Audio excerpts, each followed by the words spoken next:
Hello, আসসালামু আলাইকুম। Hello,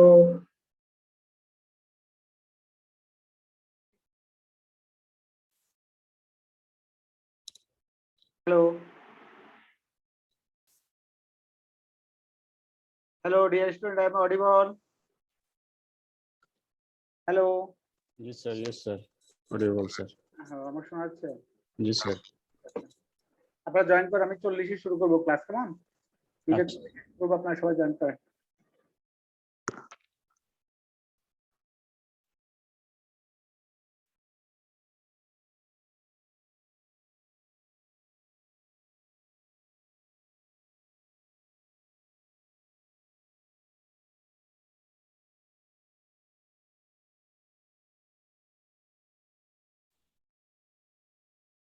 Recording in progress.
Hello, sir. Assalamu alaikum. Good morning.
আচ্ছা কামাল, তুই কি কোনোদিন মানুষ হইবি না? তোরা যে এই যে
ডিয়ার স্টুডেন্ট, আসসালামু আলাইকুম। আমাকে শোনা যাচ্ছে? জি স্যার শোনা যাচ্ছে। জি স্যার, শোনা যাচ্ছে। আমি গত ক্লাসে হায়ার ক্লাসিংতে পড়াইছিলাম, তাই না? জি স্যার। কত পড়াইছিলাম? পিসিএ পড়াই নাই বোধহয়, প্রিন্সিপাল কম্পোনেন্ট অ্যানালাইসিস। স্যার এটা বাকি আছে। Now, dear student, I will start my class. Okay. Before starting my class, I am talking about the project. At first, I am talking about the project. Already, I uploaded a Google Sheet for you. So, I am requesting all of you to write in my Google Sheet. And from the Google Sheet, you can observe that those students are expert in machine learning. Identify those students and try to make a group with the students who is expert in machine learning, because for your project you have to know the how machine learning tool you have to run. So machine learning, those students who are machine learning programmer, from the sheet there is a column.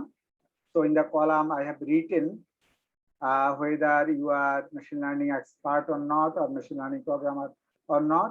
Some students already written they are programmer. So at first fill up your information and then please observe the sheet and identify which students are machine learning programmer, and try to build up a group with those students who are machine learning programmer. So I think I hope that this Google Sheet will be helpful for you. To build up a group. So dear student, I hope that you will be able to build up the group. So it will not be problem, inshallah. If any problem to build up a group, in that case, I will help you, no problem. But at first, try yourself best to build up a group. So another question, dear student, I have already uploaded for mid exam. For mid exam, since I will not take the exam for the mid, but you have to submit the assignment, mid assignment. So because of that, dear student, I have uploaded mid assignment. So try to solve the mid assignment, and after solving the mid assignment, again upload your answer script to the ELMS, and then I will evaluate. So dear student, up to midterm exam, all of the questions are given, city questions, project, Google Sheet, and mid exam sheet. So everything is given. So please try yourself best to solve the problem that are given in city question, in the project, and in the midterm questions. If any problem, mid question I will discuss in my class, because mid question it may you may have a problem to solve the mid question. If any problem to solve the mid question, in that case, in my class I will discuss with the mid question so that you can solve the question very easily. So now, dear student, this is the last question that I have given for uh, CT, because in the CT question we have principal component analysis. There is a question that is related to principal component analysis, and I have given a large amount of marks for principal component analysis. So you have to understand how principal component analysis works. Dear student, principal component analysis. This is our topic. So why principal component analysis is needed? Principal component analysis is needed before inserting the data into machine learning tool. Before inserting the data into machine learning tool, because sometimes data has huge dimensionality. For example, 100, 200 dimensionality. In that case, machine during the training time, data mining tool or machine data modeling tool or machine learning tool will be slower, because your data dimensionality is high. So you have to reduce the dimensionality of the data. You have to reduce the dimensionality of the data. Sometimes your data dimensionality is very high. If data dimensionality is very high, if you insert high dimensional data into the machine learning tool or data modeling tool, in that case, machine will be slower. So your duty is to reduce the dimensionality of the data. Now you may have a question, sir, what is the dimensionality of the data? For example, for in the case of diabetes detection, for example, you are working with diabetes detection. So what will be the dimensionality? In this case, dimensionality is how many times in a day you went to toilet. In that case, this is one dimensionality, and your food consumption is one dimensionality. Your body weight is one dimensionality. So these are the dimensionality of the data, input data. So when you work with a particular problem, in that case, you have to identify the features and you have to know the dimensionality of the data. So dimensionality at first, you have to know the dimensionality of the data. So dimensionality, that means feature dimensions, input feature dimensions. So for example, already I give you an example. In the case of diabetes, it may be features, for example, how many times a human being went to toilet, and what is your food consumption, what is your body weight, what is your body height. So many dimensionality are there. So those are the features, those are the dimensionality of the data. So dear student, before modeling the data, before making the predictive model, dear student, you have to know the dimensions of the data. If dimensionality is very high, in that case, your duty is to reduce the dimensionality. Principal component analysis is especially used for dimensionality reduction of the data. Dimensionality reduction of the data, how you can reduce the dimensionality of the data. Now, step one, get some data. get some data. Step 2, subtract the mean from data. Step 3, calculate the covariance matrix. Step 4, calculate the eigenvector and eigenvalues of the covariance matrix. Step 5, choosing component and forming a feature vector. Step 6 is deriving the new data set. Dear student, those are the steps. Again, I am repeating. Step 1 is get some data. That means your input data. And step 2 is subtract the mean from the data. Step 3 is the calculate the covariance matrix.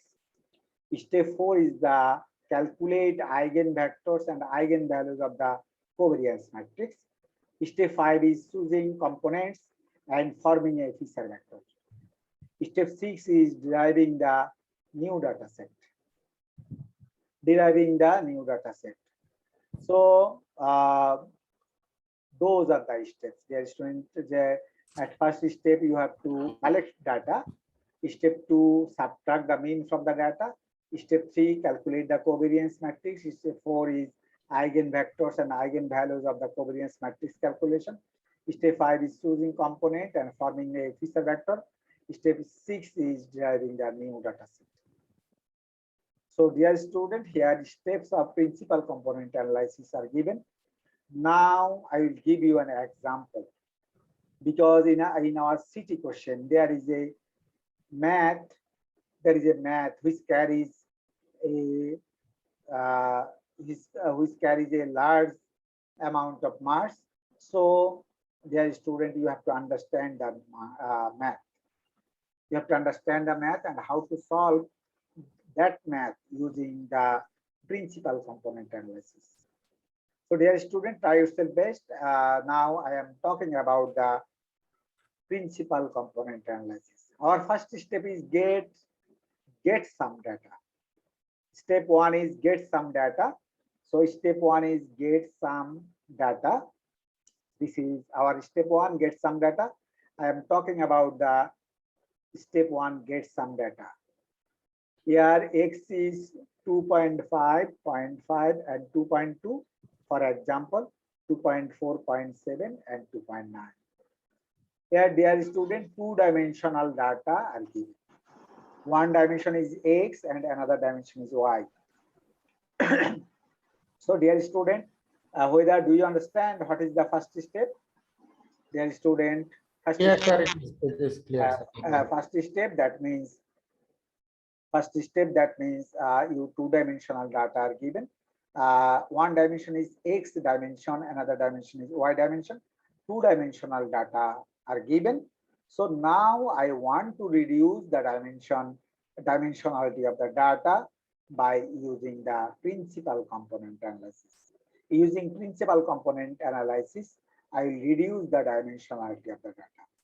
I will reduce the dimensionality of the data. Dear student, here two-dimensional data are given. So I will reduce the dimensionality into one, because here input data are two-dimensional. One dimension is x dimension, another dimension is y dimension.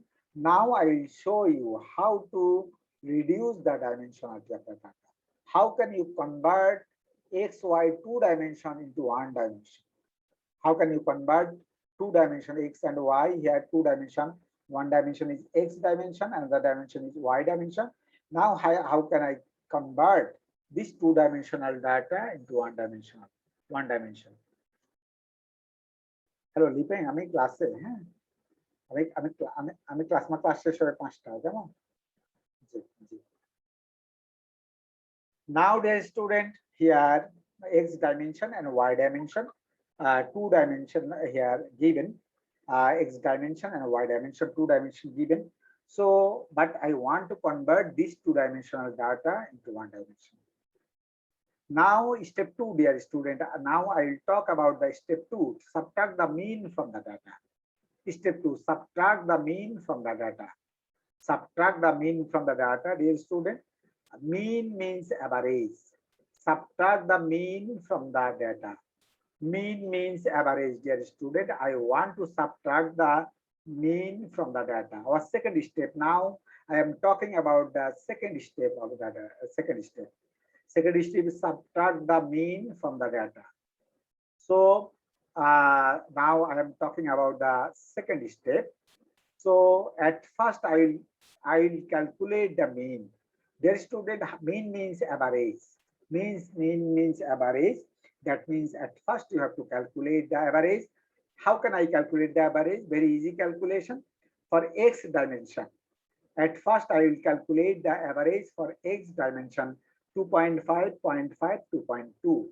2.5, 0.5 and 2.2, 2.5, 0.5 and 2.2, three data are given. So I can calculate the average divided by 3. So 1.74. 1.74, dear student, 1.74 I have got. Then 2.4, 0.7 and 2.9, and I have to calculate the average 2.4, 0.7 for 2.9. Since I have three data, 1, 2, 3 data, so divided by 3, I will get 2. After calculation, I will get 2. So dear student, mean calculation, x bar is the mean of x dimension and y bar is the mean of y dimension. So dear student, whether you have understood the mean calculation of x dimension and y dimension, whether you have understood or not, dear student, how to calculate the mean or average. Yes, sir. Understood. Understood. Okay, understood. Okay, now the student, my step was subtract mean from data. Previously, our data was 2.5. Our data was 2.5. So if you sorry, if you subtract subtract 1.74 from the 2.5, I will get 0.76. The student, again I am repeating. Here first data is 2.5. At step 1, our first data is 2.5. So 2.5 minus 1.74, it will be 0.76. Our second data is 0.5. After subtracting 1.74 from the 0.5, I will get minus 1.24. Then dear student, 2.5. Then 2.5. If I subtract 1.74 from the 2.2, then I will get 0.46. Similarly, dear student, now I will talk about the second dimension. Second dimension is y, 2.4. So if I subtract 2.4 minus 2, it will be 0.4. Then 0.7 minus 2, it will be minus 1.3. Dear student, mistakenly point not visible, so minus 1.3. Minus 1, it will be 1 minus 1.3. Then 2.9. Then 2.9. 2.9 minus 2. 2.9 minus 2, it will be 0.9. 2.9 minus 2, it will be 0.9. So dear student, first dimension is 0.76 minus 1.24, 0.46, and second dimension 0.4 minus 1.3, 0.9. Dear student, do you have any problem to understand the step 2? If you have any problem, please ask me question. Dear student, any problem to understand? No problem, sir. Any student, any female student or any foreign student, any problem? No problem. Okay, no No, problem. sir. No, fine, sir. Okay. So step 1 already I have completed, and step 2 I have completed. Now there is student, third step is calculate the covariance matrix. Step 3. Now I am talking about the step 3. Our step 3 is calculate the covariance matrix. Now covariance matrix, calculate the covariance matrix. Cob equal to xx, xy, yx, yy. Xx, xy, yx, yy. So calculate the covariance matrix. Cob equal to xx, xy, yx, yy. So dear student, here I have to calculate the covariance matrix. Since I have 2 dimension, so here just think about like this, dear student, x, y, x, y. Think about like this. In the horizontal, in the column wise, here is x, here is y, in the row wise, here is x, here is y. So leftmost corner element will be xx, because in the column wise, first one is x, second one is y. In the row wise, first one is x, second one is y. So this element will be xx. Similarly, dear students, second element will be xy, third element will be yx, and fourth element will be yy. So dear student, now I have to calculate xx, xy, yx, and yy. Dear student, how I have written xx, xy, yx, yy? Do you understand? Yes, Dear sir. student, is it okay? Yes, sir. Now, dear student, here I have to calculate xx, xy, yx, and yy. Now, xx, how can I calculate the xx? Dear student, already I know x value, I know y value from the previous step. X minus x bar, here x minus x bar, I have assumed it is x, new x, and y minus y bar, it is assumed it is new y. So x and y I have got, x and y I have got. How can I calculate x bar? X bar, now you have to calculate x bar. You have to calculate the x bar. X bar means mean of x data 0.76 minus 1.24.46. So this is the new x, this is the new x, this is the new y that I have got from the step 2. Now I have to calculate x bar. How can I calculate x bar? 0.76 minus 1.24.46 that I have written here divided by 3. So our x bar is minus 0.007. Now I have to calculate y bar. Similarly, I have showed here, dear student, y bar equal to 0.4 minus 1.3, then 0.9 divided by 3. Since I have 1, 2, 3 data, so 3. So after making calculation, y bar equal to 0. So dear student, I have got x bar and I have got y bar. I have got x bar and I have got y bar. So x bar and y bar that I have got here. X bar and y bar that I have got here. X bar I have got and y bar I have got. X bar I have got and y bar I have got. So do you understand, dear student, how I have to calculate the x bar and y bar? Any problem to understand, dear student? Any problem? Dear student. Understand, sir, no problem. Okay, x bar and y bar calculation. I have completed the x bar and y bar calculation. Now I will calculate the covariance of xx. Covariance of xx equal to in the numerator part. Numerator part means log, dear student, log. In Bengali it is log. In the numerator part, dear student, how can you calculate the covariance of xx? So at first I will calculate the covariance of xx. 0.7, your original data is 0.76. 0.76 minus x bar. 0.76 minus x bar whole square plus minus 1.24 minus x bar. X bar is 0.007.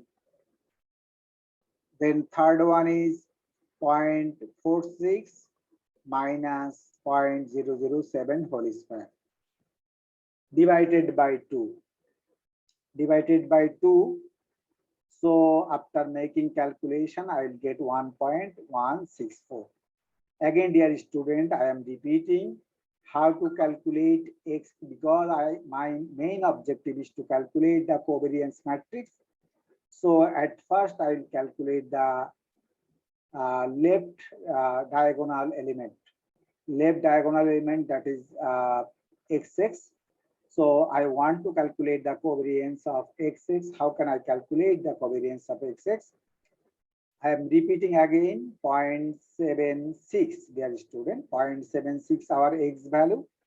Our X bar value is minus 0.007. So 0.76 minus 0.007 whole square plus minus 1.24 plus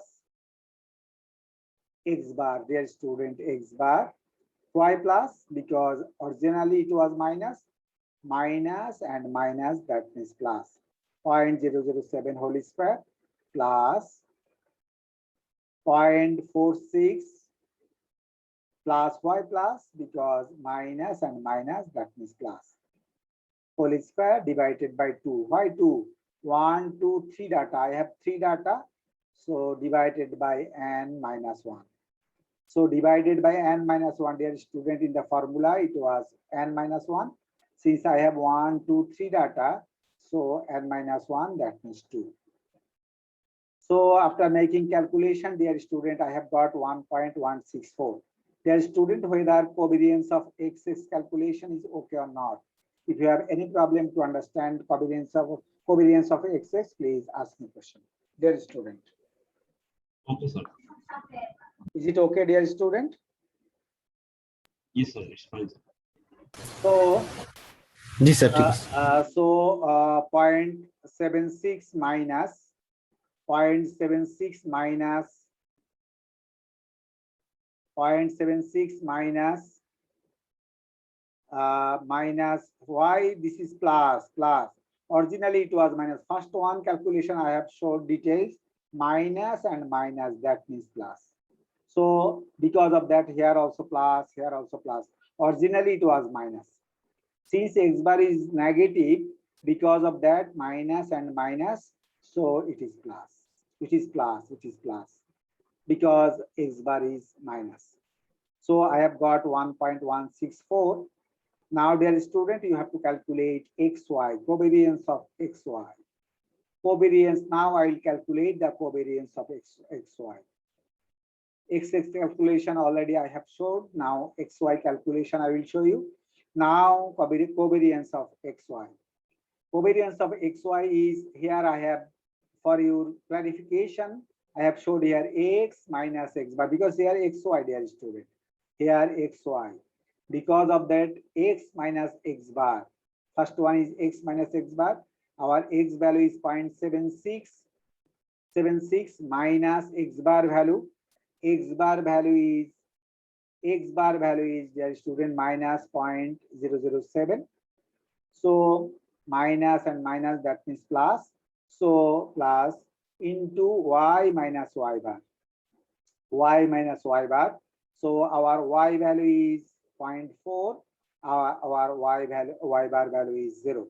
So Y minus Y bar. First term I have showed. Similarly, dear student, you have to write same thing for the second term, minus 1.24, then minus plus, that means 0.07. Similarly, minus 1.3 minus 0. See this question, dear student, you have to write 3 terms. For the first one, for the second one, for the third one. Again, for the first one, for the second one, for the first row, for the second row, for the third row, that I have written here. Dear student, whether after making calculation, I have got 1.165. Dear student, whether covariance of XY is covariance of XY 1.165. Is it clear or not? How to calculate the covariance of XY? Yes, sir, it's clear. Any student, any problem to understand covariance of XY? Is it clear? I hope that it is clear. So, dear student, here one term, first term in details I have showed here, first term, and second term similarly I have written, because I have 1 row, 2 row, 3 row. Now covariance of cob of YX equal to cob of XY equal to 1.165. Because this left diagonal, dear student. This diagonal xy and y's value are same. Xy and y's value are same. Because of that, I have written covariance of yx equal to covariance of xy equal to 1.165. Because covariance of xy already I have calculated, so I have written here. Now covariance of yy, dear student. Now covariance of yy you have to calculate. Covariance of yy you have to calculate. Y minus, though I have written directly here, y minus, dear student, how can you write? Y value is 0.4, 0.4 minus 0 whole square plus minus 1.32 minus 0 whole square plus 0.9 minus 0 whole square. That I have written here. 0.4 minus 0 whole square minus 1.3 minus 0 whole square plus 0.9 minus 0 whole square. So divided by 2. So divided by 2, that I have written here. I have written here, after writing this one, I have got 1.33. The student covariance of YY, any problem to understand? No, sir. Just like as covariance of XX. Just like as covariance of XX, you have to calculate the covariance of YY just like as covariance of XX. So again, I am repeating how to calculate the covariance of YY. Our Y value is 0.4, Y bar value is 0. So 0.4 minus 0 whole square plus minus 1.3 minus 0 whole square plus 0.9 minus 0 whole square. So after making calculation, I will get 1.33. So dear student, covariance of XX, that is 1.164. Covariance of XY, it is 1.165. Covariance of YX, it is 1.165. Covariance of YY, it is 1.33. So dear student, four values: covariance of XX, covariance of XY, covariance of YX, covariance of YY I have got. So here four values I have got, dear student. So I hope that you have understood the four values. Dear student, if any problem to understand the step 3, calculate the covariance matrix, please ask me question. Dear student, if any problem in this page, step 3, you can ask me question. Dear student, any problem? Dear student. No, I sir. missed covariance of XY. Can you repeat one? Here I have written x minus x bar. X minus x bar. Our x value is 0.76. X bar value is minus 0.007. So 0.76 minus two times minus, just 0.76 minus in bracket minus minus x bar value. X bar value is also minus. So x minus x bar. X value is 0.76 minus 0.007. So minus that means plus. So I will get plus sign. Is it clear? X minus x bar, that I have written here. X minus x bar. Similarly, y minus y bar. Our y value is 0.4. Y bar value is 0. So 0.4 minus 0. So y minus y bar. Any problem to understand, student? Fine, sir. Understood. Sir. Similarly, you have to write second term and third term because you have another 2 rows and 1 row and 2 rows. So, dear student, here I have written the covariance of XX, covariance of XY, covariance of YX, and covariance of YY. Now I will talk about the next page, dear student. I already completed up to third step. So now, dear student, covariance matrix, because our third step was covariance of XX, covariance of XY, covariance of YX, and covariance of YY. Please. Dimension একটা বেশি হয়ে গেলে তো calculation অনেক complex হয়ে যাবে।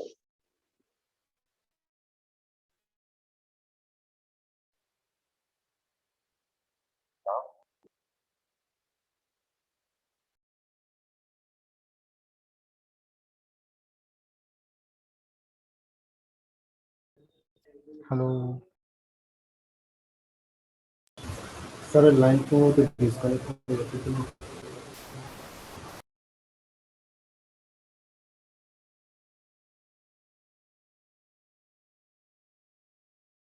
There is any problem to understand? Covariance of xx, covariance of xy, covariance of yx, covariance of yy. So already these four values I have got from our calculation. Any problem? Any student?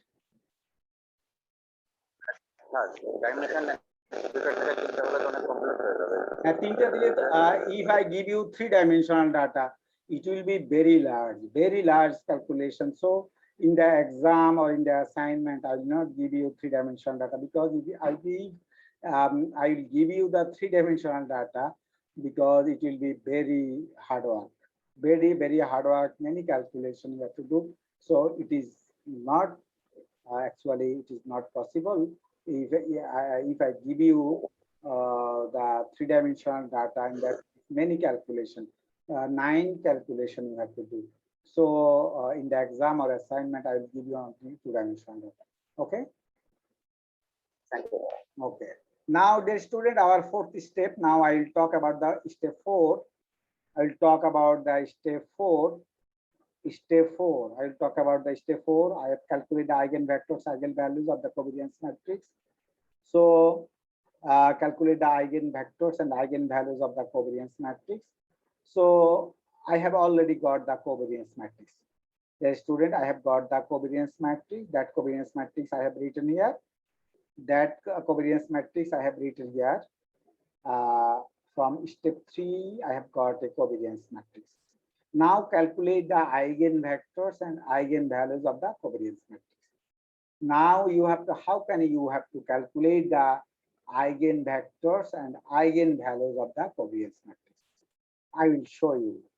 Dear student, this is the equation for calculating the eigenvectors and eigenvalues of the covariance matrix. A means your covariance matrix minus lambda. Lambda means your eigenvalues. I means your identity matrix. I means identity matrix. Dear student, those who are mathematics student, they know well. But since we are not math student, in that case, I will repeat what is identity matrix. Just this is the identity, two-dimensional identity matrix. 1, 1. 1, 1. This is the for the identity matrix. You have to write diagonal element to the left. Here diagonal element should be 1, and remaining elements will be 0. Only diagonal elements should be 1, dear student, for the identity matrix. For the identity matrix, diagonal element will be 1 and remaining elements will be 0. This diagonal element. Left to right diagonal element. This diagonal element, dear student, will be 1, remaining element will be 0. So, dear student, again I am repeating A means our covariance matrix. So I have written A is our covariance matrix minus, then lambda means our eigenvalues, and I means our identity matrix.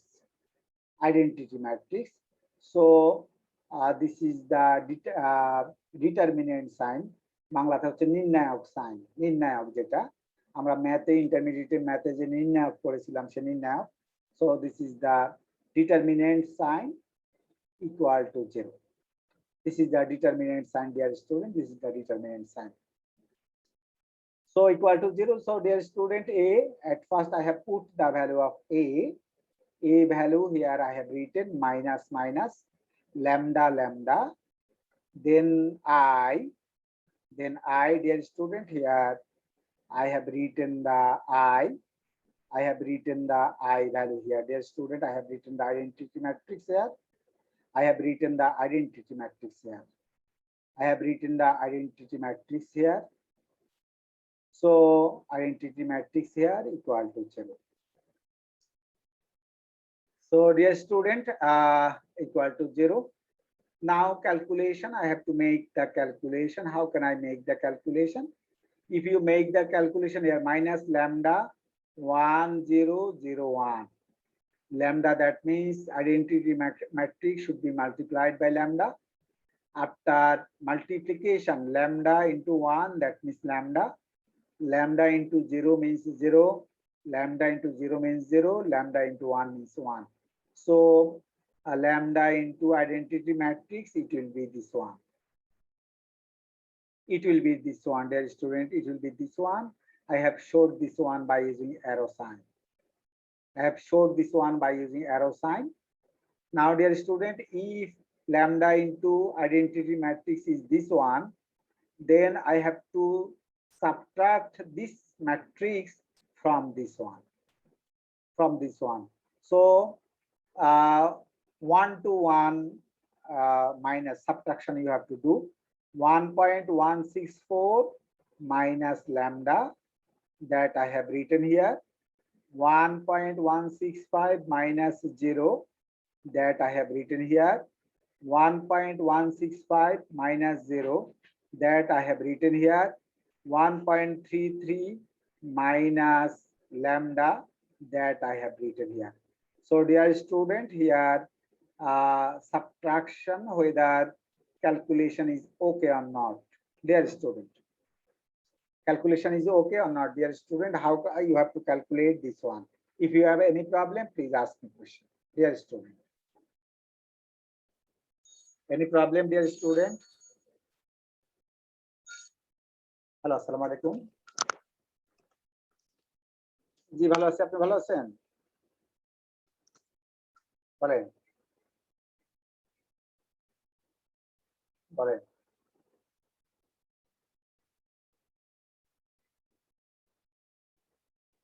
আচ্ছা, হ্যাঁ,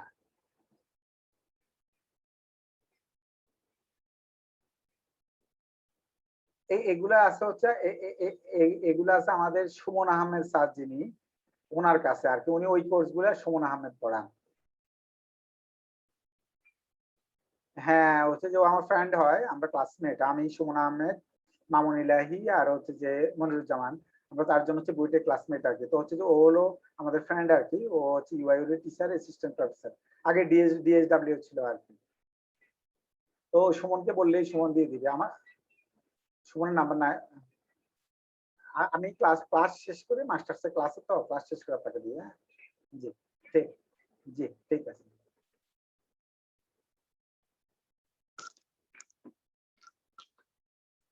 Hello. Hello, dear student. Any problem to understand up to this point? Dear student, if you have any problem to understand, please ask me question, because this is mathematics, so it is difficult for you. So if you have any problem, please ask me question. No, sir, it's fine. Thank you. Now, dear student, here is determinant sign. Banglate hocche nirnayak. It is determinant sign that I have given. So after giving the determinant sign, you have to multiply the diagonal elements into diagonal elements. That means left to right diagonal elements you have to multiply. This element and this element you have to multiply, minus this element into this element. So this is the procedure of finding the determinant. You have to calculate, you have to find diagonal multiplication result of diagonal element. This element with this element, I will get this one. Then this element into this element, I will get this one. So after this one, then I have got 0. So here, dear student, now you have to do the simple math, simple multiplication, simple algebraic multiplication you have to do, because this multiplication you know from your class 7-8 class multiplication. So I hope that you have understood this one. You have to multiply these two terms, you have to multiply these two terms. After this one, I will get this one. Here I have showed the multiplication. Yes, student, it will not be problem. 1.164 into 1.33, that I have showed here. Then 1.164 into lambda, that I have showed here. Lambda into 1.33, that I have showed here. Lambda into lambda, lambda square, that I have showed here. So dear student, here I have showed, then minus 1.165 into 1.65 that I have written here. So lambda square, here now you have to simplify lambda square, lambda square. This term contains lambda, lambda. So you have to add this term and this term, I will get this one. Then this term, if I add this one and this one, then I will get this one. So lambda square minus 2.494, lambda plus 0.190895. This is the quadratic equation.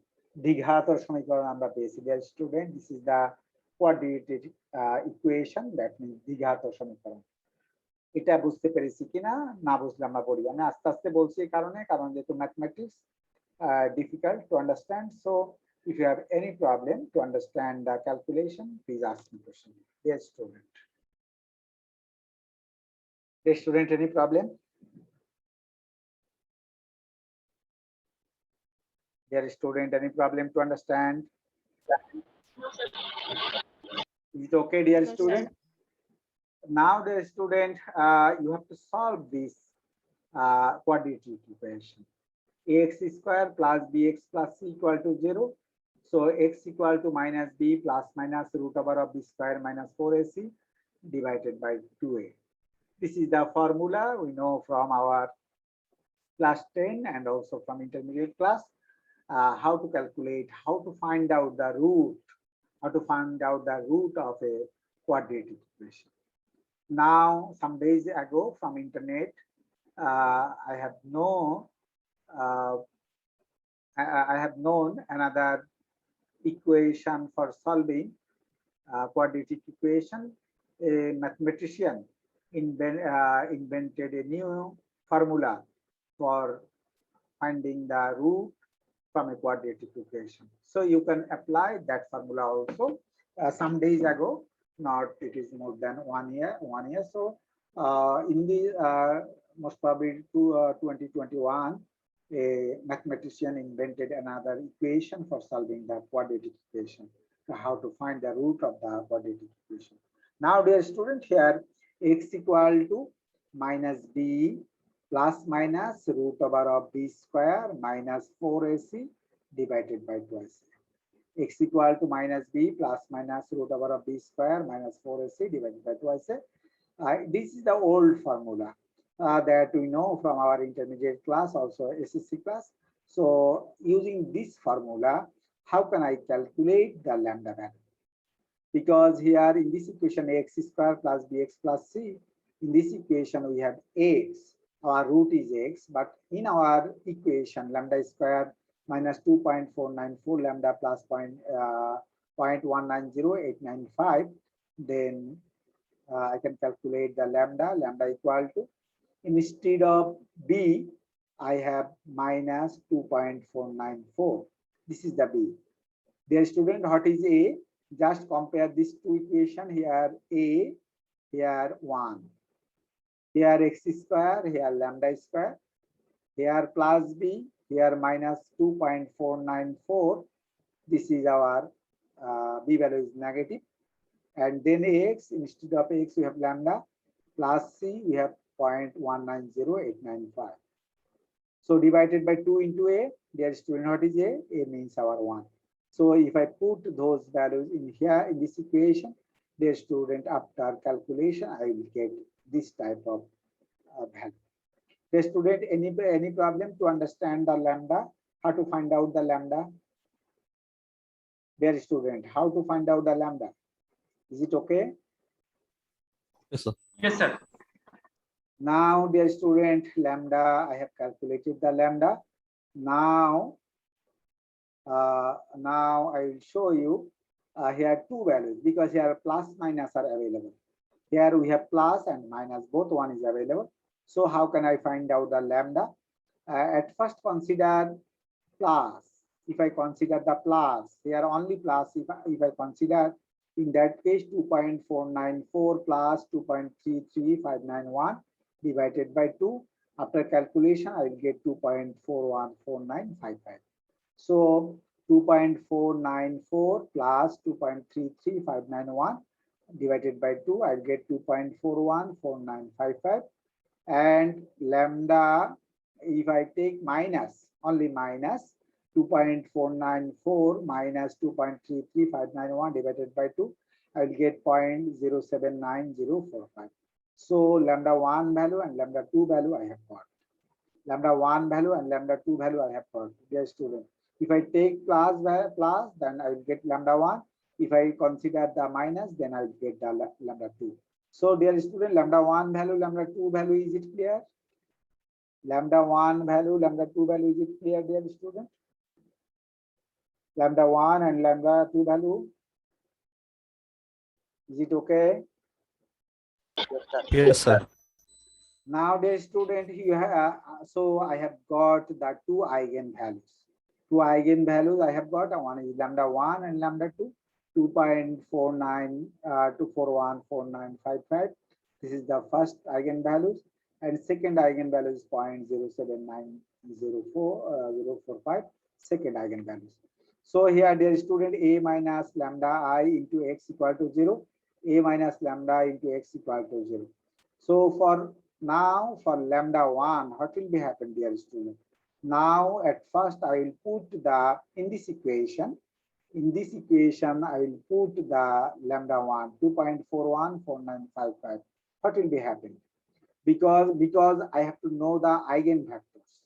I have to know the eigenvectors. Because of that, I have to put the value of lambda in this equation.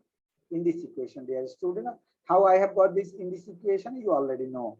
You already know from this page, 1.164 minus lambda, 1.165, 1.165, 1.33 minus lambda. In this equation, dear student, I have put the here, dear student, here I have put the value of, here I have written. So here lambda a minus lambda I into x. A minus lambda into x. So a minus lambda I. A minus lambda I is this one. A minus lambda I is this one. A minus lambda I is this one. So a minus lambda I is this one into x. So x, since we have two-dimensional data, so x1 and x2. I have written x1 and x2. I have written x1 and x2 because we have two-dimensional data. So x1 and x2 I have written. So dear student, now for lambda 1 equal to 2.41495, what will be happening?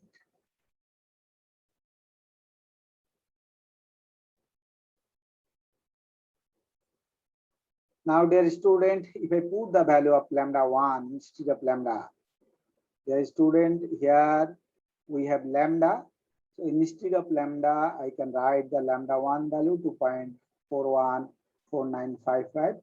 So here 1.164 minus 2.414955.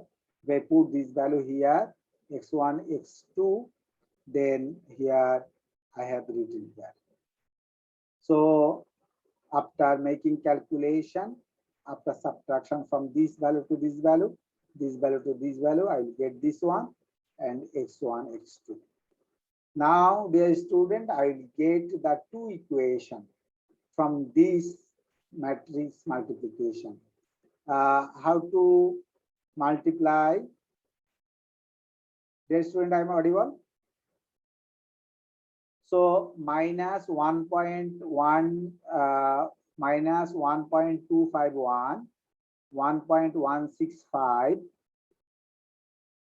into x1, x2 minus 1.251 into x1, 1.165 into x2. I will get first equation. I will get the first equation. Now, dear students, second equation, how can I found? 1.165 into x1 minus 1.085 into x2 equal to 0. So using first row into this column, I have given arrow sign. You have to multiply minus 1.251 into x1 plus 1.165 into x2 equal to 0.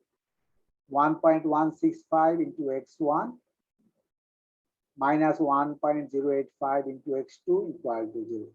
This is our second equation. This is our second equation. So equation 1 and equation 2 I have found. Dear student, up to this point you are clear? Up to this point? Sir, what is this x1 x2 means?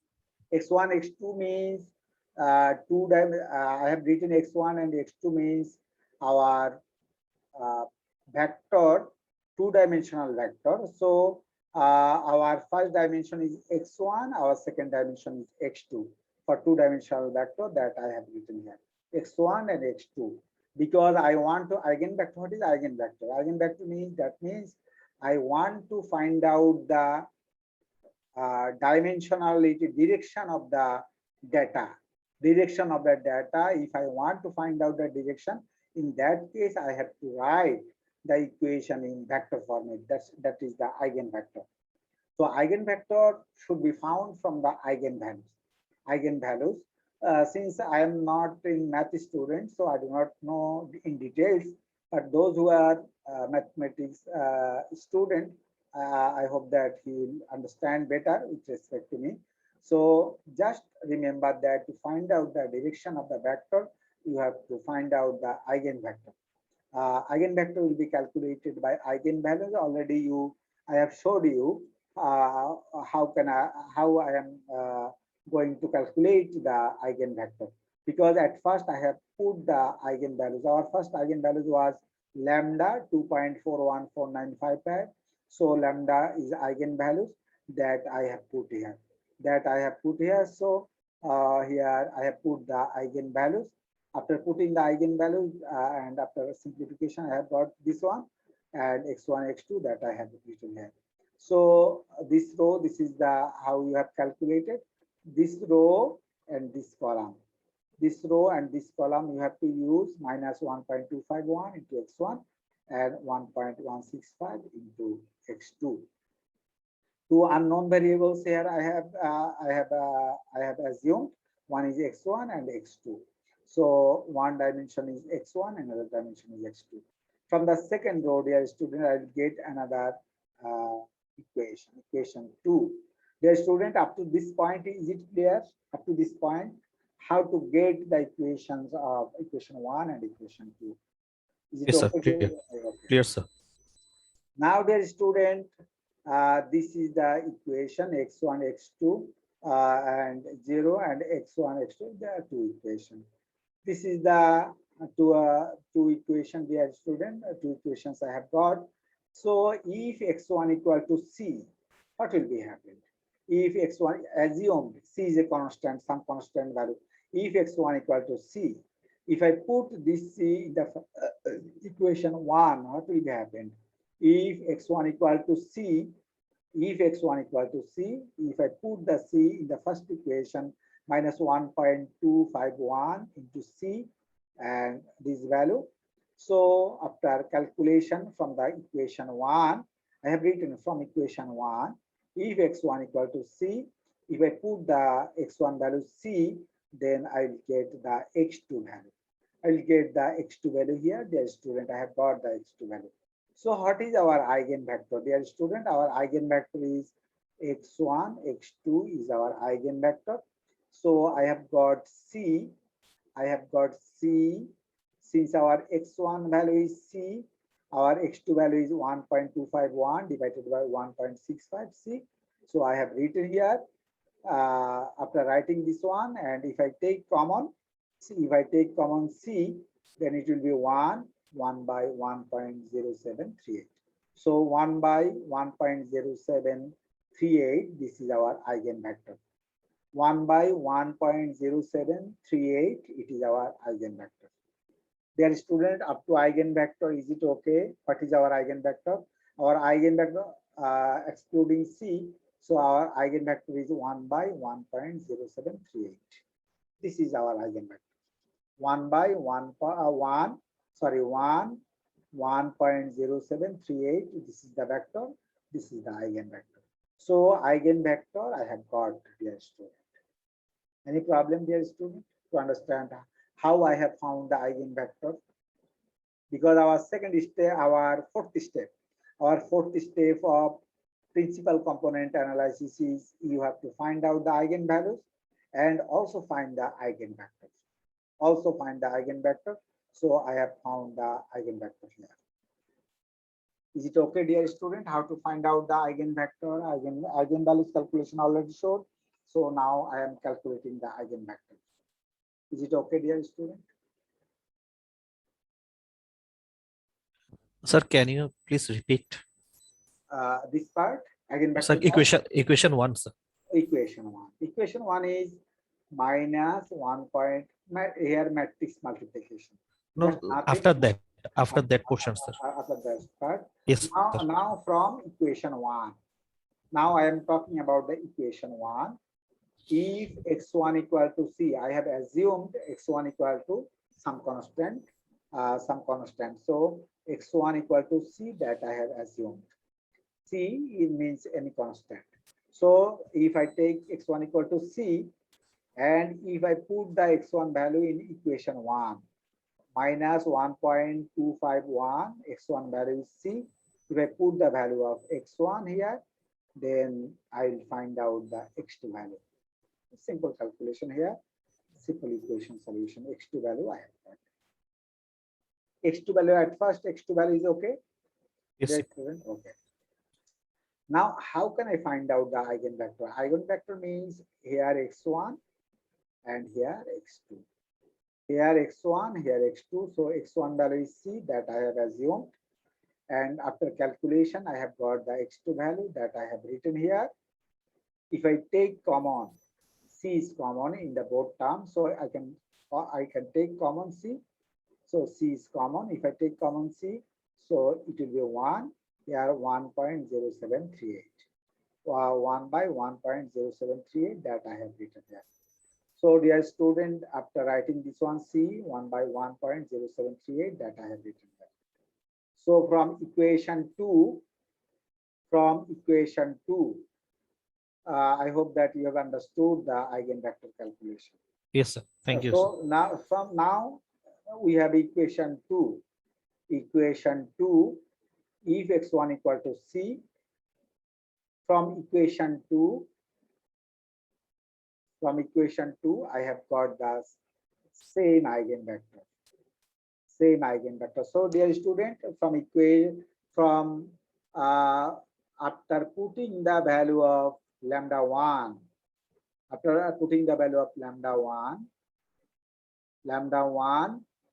I have got eigenvector. From the first equation, I have got eigenvector. From the second equation, I have got same eigenvector. Dear student, 1 by 1.0738, 1.0738. Here is c, here is c. So same eigenvector. So dear student, using lambda 1, I have got a eigenvector. The student, eigenvector calculation is okay or not? Okay, sir. Okay. Now eigenvector I have got for lambda 2, because I have got 2 lambda. Using lambda 1, already I have calculated the eigenvector, but I have got another lambda 2 equal to 0.079045. So lambda 2 value also I have got. So now dear student, lambda 2 equal to 0.079045, that I already showed you. Lambda 2 0.079045 from previous page. Lambda 2 value I have got. So lambda 2 value, dear student, from lambda 2 for lambda 2 equal to atho, then I have got another eigenvector. same way, dear students, same way calculation. Here I did not show the whole calculation, just like as first lambda calculation, and then first eigenvector calculation. Then after putting the values here, I have put after putting the values, and I have got 1 by minus 0.9313. So dear students, second eigenvector I have found. Is it okay, dear student? Second eigenvector. Now I am talking about the lambda 2, because for lambda 2. So same type of calculation. And if x1 equal to c, x2 equal to minus 0.9313 c. So if I put here, so c 1 by minus 9363. So eigenvector I have found using lambda 2. So dear student, I hope that you have understood.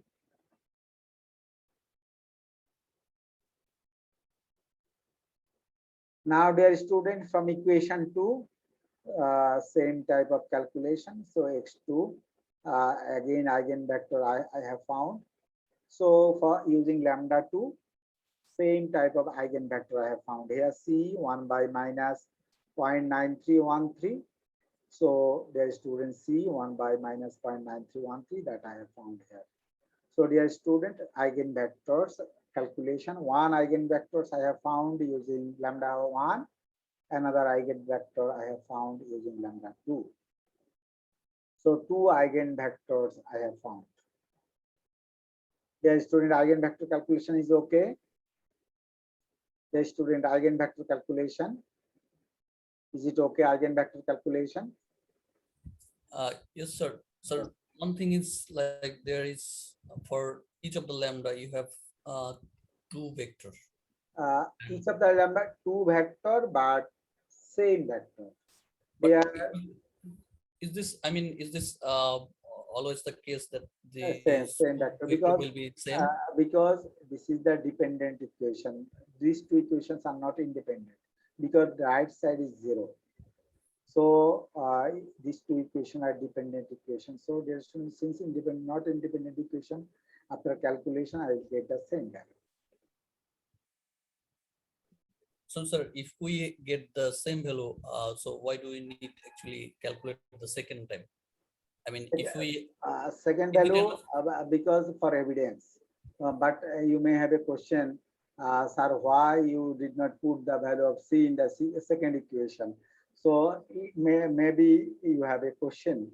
Because of that, I have calculated using the both equation. Okay, you okay, understand? so yeah, so finally we got two vector actually. Actually, finally got two vectors. So I have got two vector here.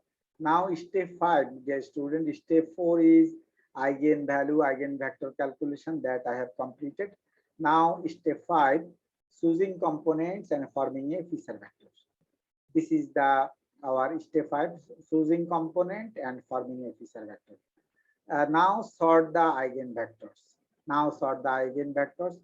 Lambda 1. Already you know lambda 1 calculation that I have already showed you. Lambda 2 value also found from our previous step.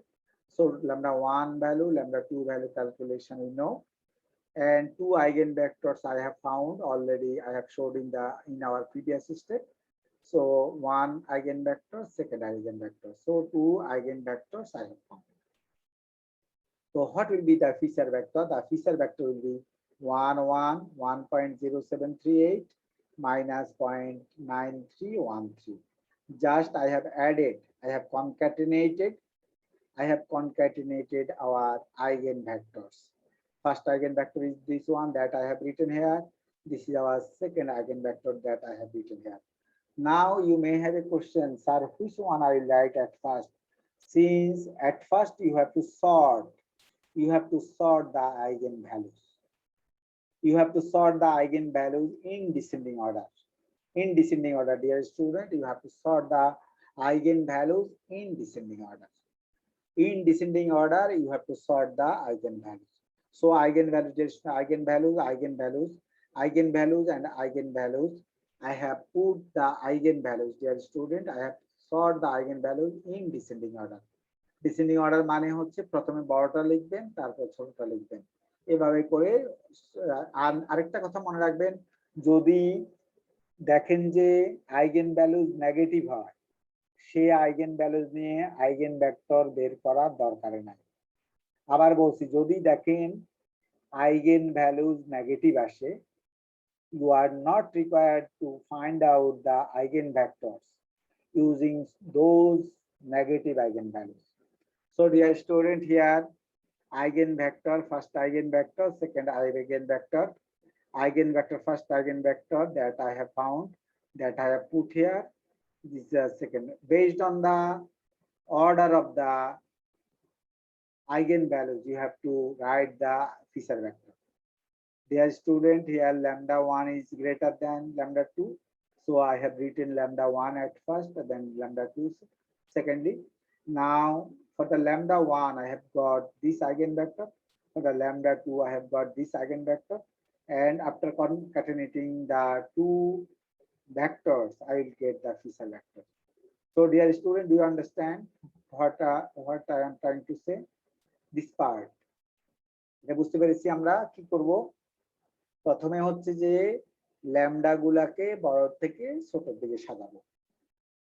Lambda গুলো বড় থেকে ছোটর দিকে সাজাতে গিয়ে যে অর্ডারে আছে, বলছি নেগেটিভ ল্যামডা থাকলে বলছি আইগেন ভেক্টর ক্যালকুলেশন করার দরকার নাই। যদি আইগেন ভ্যালুজ নেগেটিভ হয়, in that case you are not required to calculate the eigenvectors. So dear student, only for the positive eigenvalues you have to calculate the eigenvector. So I have calculated, since our two eigenvalues are positive, lambda 1 is positive, lambda 2 also positive. So I have find out the eigenvector for lambda 1, that is this one, and lambda 2, this is this one. So lambda 1 and I have sorted lambda 1 and lambda 2 in descending order. দেখতে পাচ্ছেন বড় থেকে ছোট দিকে সাজিয়েছি। বড় থেকে ছোট দিকে সাজানোর পরে যেহেতু ল্যামডা 1 হচ্ছে বড়, এই জন্য ল্যামডা 1 এর আইগেনভেক্টর আগে লিখতে হবে। ল্যামডা 2 যেহেতু ছোট, তার ল্যামডা 2 আইগেনভেক্টর পরে লিখতে হবে। Now omit less significant eigenvector. Lambda 2 equal to, this is the less significant, dear student, very small eigenvalues. Since eigenvalues is very small, though positive but very small, so I can omit lambda 2. So I can omit the lambda 2. So if I omit the lambda 2, then we have only single Fisher vector. So our Fisher vector is 1 by 1.0738. Just first one that I have written. Only the first one that I have written. Second one I did not write because second one is less significant. Second one is less significant, so I did not write lambda 2 eigenvector for the lambda 2. Dear student, any problem to understand? Dear student. Sir, how do we calculate significance? Significant, that means this one is 2.414955. Now, yeah, this is very good question from you, but another thing I will tell you, because you will convert the two-dimensional data vector into one-dimensional data vector. So only one lambda is highest lambda is sufficient, highest lambda is much significant with respect to others. সুতরাং যেহেতু আপনি একটা dimension রাখবেন, আপনার তো data আছে 2 dimensional, আপনি তো কনভার্ট করবেন এক ডাইমেনশনাল, সুতরাং হচ্ছে যে একটা ল্যামডা হইলে ওকে। সুতরাং হচ্ছে যেহেতু একটা ল্যামডা ওকে, তাহলে আমি বড় ল্যামডা, যেটা বড় ল্যামডা হচ্ছে সবচেয়ে বড় ল্যামডা হচ্ছে এটা হলো ছোট ল্যামডা, তাহলে হচ্ছে যে আমরা বড় ল্যামডাটাকে কনসিডার করব। I will consider the large lambda. Large lambda is 2.41495, and it has 0.079, less than 1, insignificant. But I have written because I have to convert two-dimensional data into one-dimensional. আমার ডাটাটা অরিজিনাল ইনপুট ডাটা XY দুইটা dimensional ছিল, মনে আছে নিশ্চয়ই, step 1 মনে আছে, XY দুইটা ডাইমেনশন ছিল। আমি প্রথমেই বলছি যে আমরা একটা ডাইমেনশনালে কনভার্ট করব প্রিন্সিপাল কম্পোনেন্ট অ্যানালাইসিস দিয়ে। Because of that I will consider only one lambda. So since I will consider only one lambda, so this lambda is greater with respect to this lambda, so I will consider the first lambda, but first lambda is very much significant with respect to the second lambda. এই ভ্যালুটা অনেক বড় 2.414955 অনেক বড় with respect to এটা, because of that I would consider lambda 1. So যেহেতু প্রথম ল্যামডাটা আমরা কনসিডার করব, সেকেন্ড আইগেন ভেক্টর আমার চিন্তা করারই কোনো দরকার নাই। So because of that I have written only first lambda, first eigenvector. So feature vector is now one dimensional. Dear student, is it okay? Dear student, is it okay? Yes, sir. Okay. Yes, sir. Okay, now very long mathematics. So this is the last step, dear student. Don't be worried, because now this is the last step, step 6. This is the final step. Now deriving the new data set. Now deriving the new data set. How can I derive the new data set? At first I have written the transpose this feature vector. I have transposed this feature vector 1.0738. I have transposed this one, dear student. I have transposed this value. This value I have transposed. I have transposed this value, dear student. I have written the transpose value 1 by 1.0738. After transpose, because it is column wise, after transpose it will be row wise. এটা আগে খাড়া ছিল দেখতে পাচ্ছেন, এটা শোয়া হয়ে গেছে আর কি, হরিজন্টাল হয়ে গেছে, কারণ I have make it transpose. আমি ট্রান্সপোজ করার পরে লক্ষ্য করেন এরকম হয়ে গেছে। Now into, dear student, how I have got this one? This one I have written originally step 1 data. Transpose value of step 1 data, dear student. Step 1 data. Step 1 data, step 1 contains x and y. But after transpose, all the columns will be row. So I have converted the, dear student, I have transposed the data. I have transposed the data, dear student. All rows should be column. After transpose, we know that transpose means you have to convert the row into column. So if you do not understand, in that case I can show you.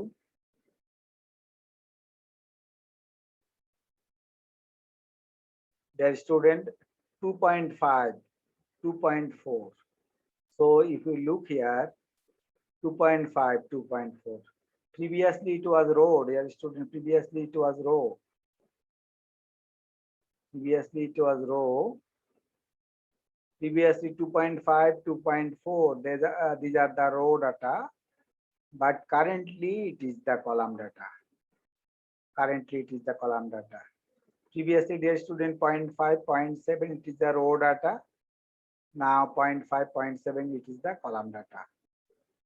Previously 2.2, 2.9, it are the row data. And currently 2.2 and 2.9, it are the column data. So dear student, now I have written, after transposing the feature vector and after transposing the input vector, I have made calculation here. 1 into 2.5 calculation I have showed here. Matrix multiplication 1 into 2.5, 1.0738, 2.4 into this one. So for the second column, 1 into 2.5, 1.0738 into 0.7, 1 into 2.2, 1.0738 into 2.9, that I have shown here. After making calculation, I will get this one. So after transposing the data, I will get this one. So dear student, initially our data was 1-dimensional, 2-dimensional. Now our data is 1-dimensional. So I have converted that 2-dimensional data into 1-dimension using principal component analysis. Dear student, is it okay? Dear student. Okay, Yes, sir. sir. Yes, sir. Very long math, Yes, but sir. whether you have understood or not. Understood, sir.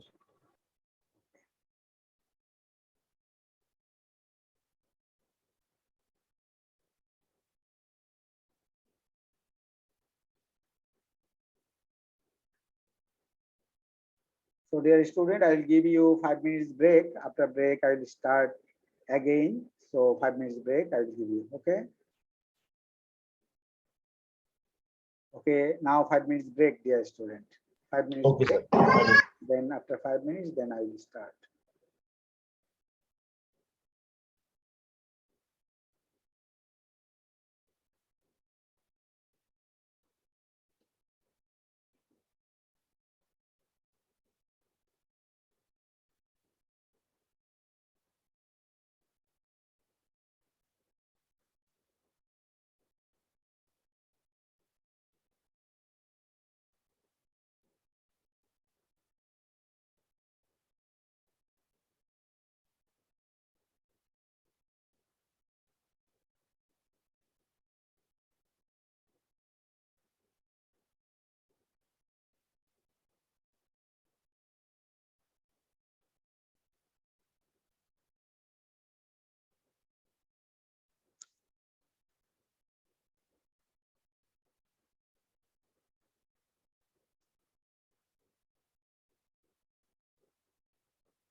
Now, dear student, again I will start. Dear student, are you okay? Dear student, I am audible. Dear student, I Yes, am sir. Yes, sir. okay. Now, dear student, I am resuming my class again. So now I hope that you have understood a very long math for principal component analysis, and I have given you an example, and I hope that you have understood the example.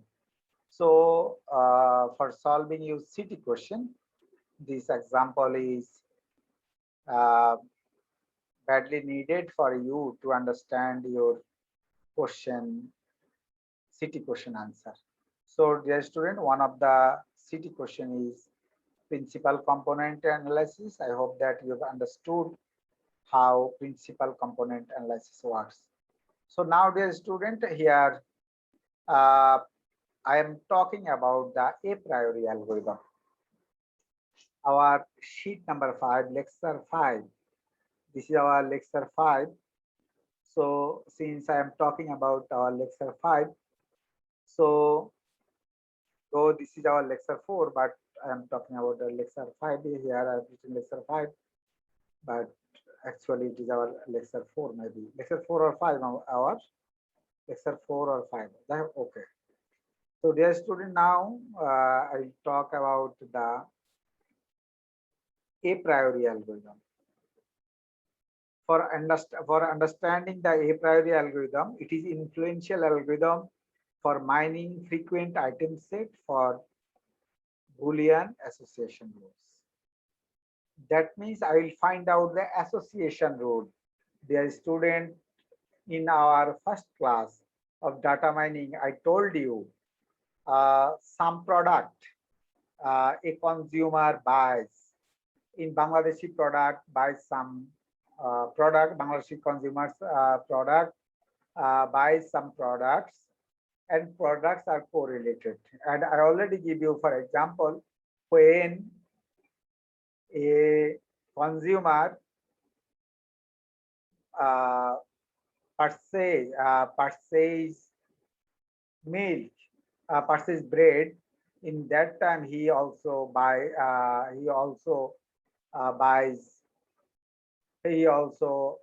the milk. So that means bread and milk are correlated. When a consumer purchases bread, at that moment he also purchases milk. So that means bread and milk are correlated. So this type of relation, we can represent it. We can represent this type of relation through association rules. Through association rule, dear student, we can find out this type of rules using association rule. So association rule mining can be find out by using a priori algorithm. Dear student, do you know what is a priori algorithm? Why a priori algorithm is needed? Do you understand, dear student? To Yes, find sir. to find out the product correlation. For example, not only product. For example, if you want to take, for example, if you want to take the data structure course, before taking the data structure course, you have to know the programming language. That means programming language and data structure course are related, associated. So for this association rule, for mining those association rule, you have to use the a priori algorithm. That means correlation between items. That items may be product, that items may be our course, that items may be anything. So a priori algorithm is used for mining frequent item sets for Boolean association. For Boolean association, dear student, you have to find out the association rule for finding the frequent item set. So a priori algorithm is used for mining frequent item sets for Boolean association. This is the a priori algorithm. Do you understand, dear student, what is a priori algorithm? Why a priori algorithm is needed? Do you understand, dear student?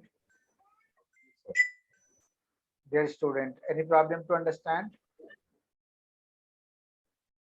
Any problem to understand, dear student?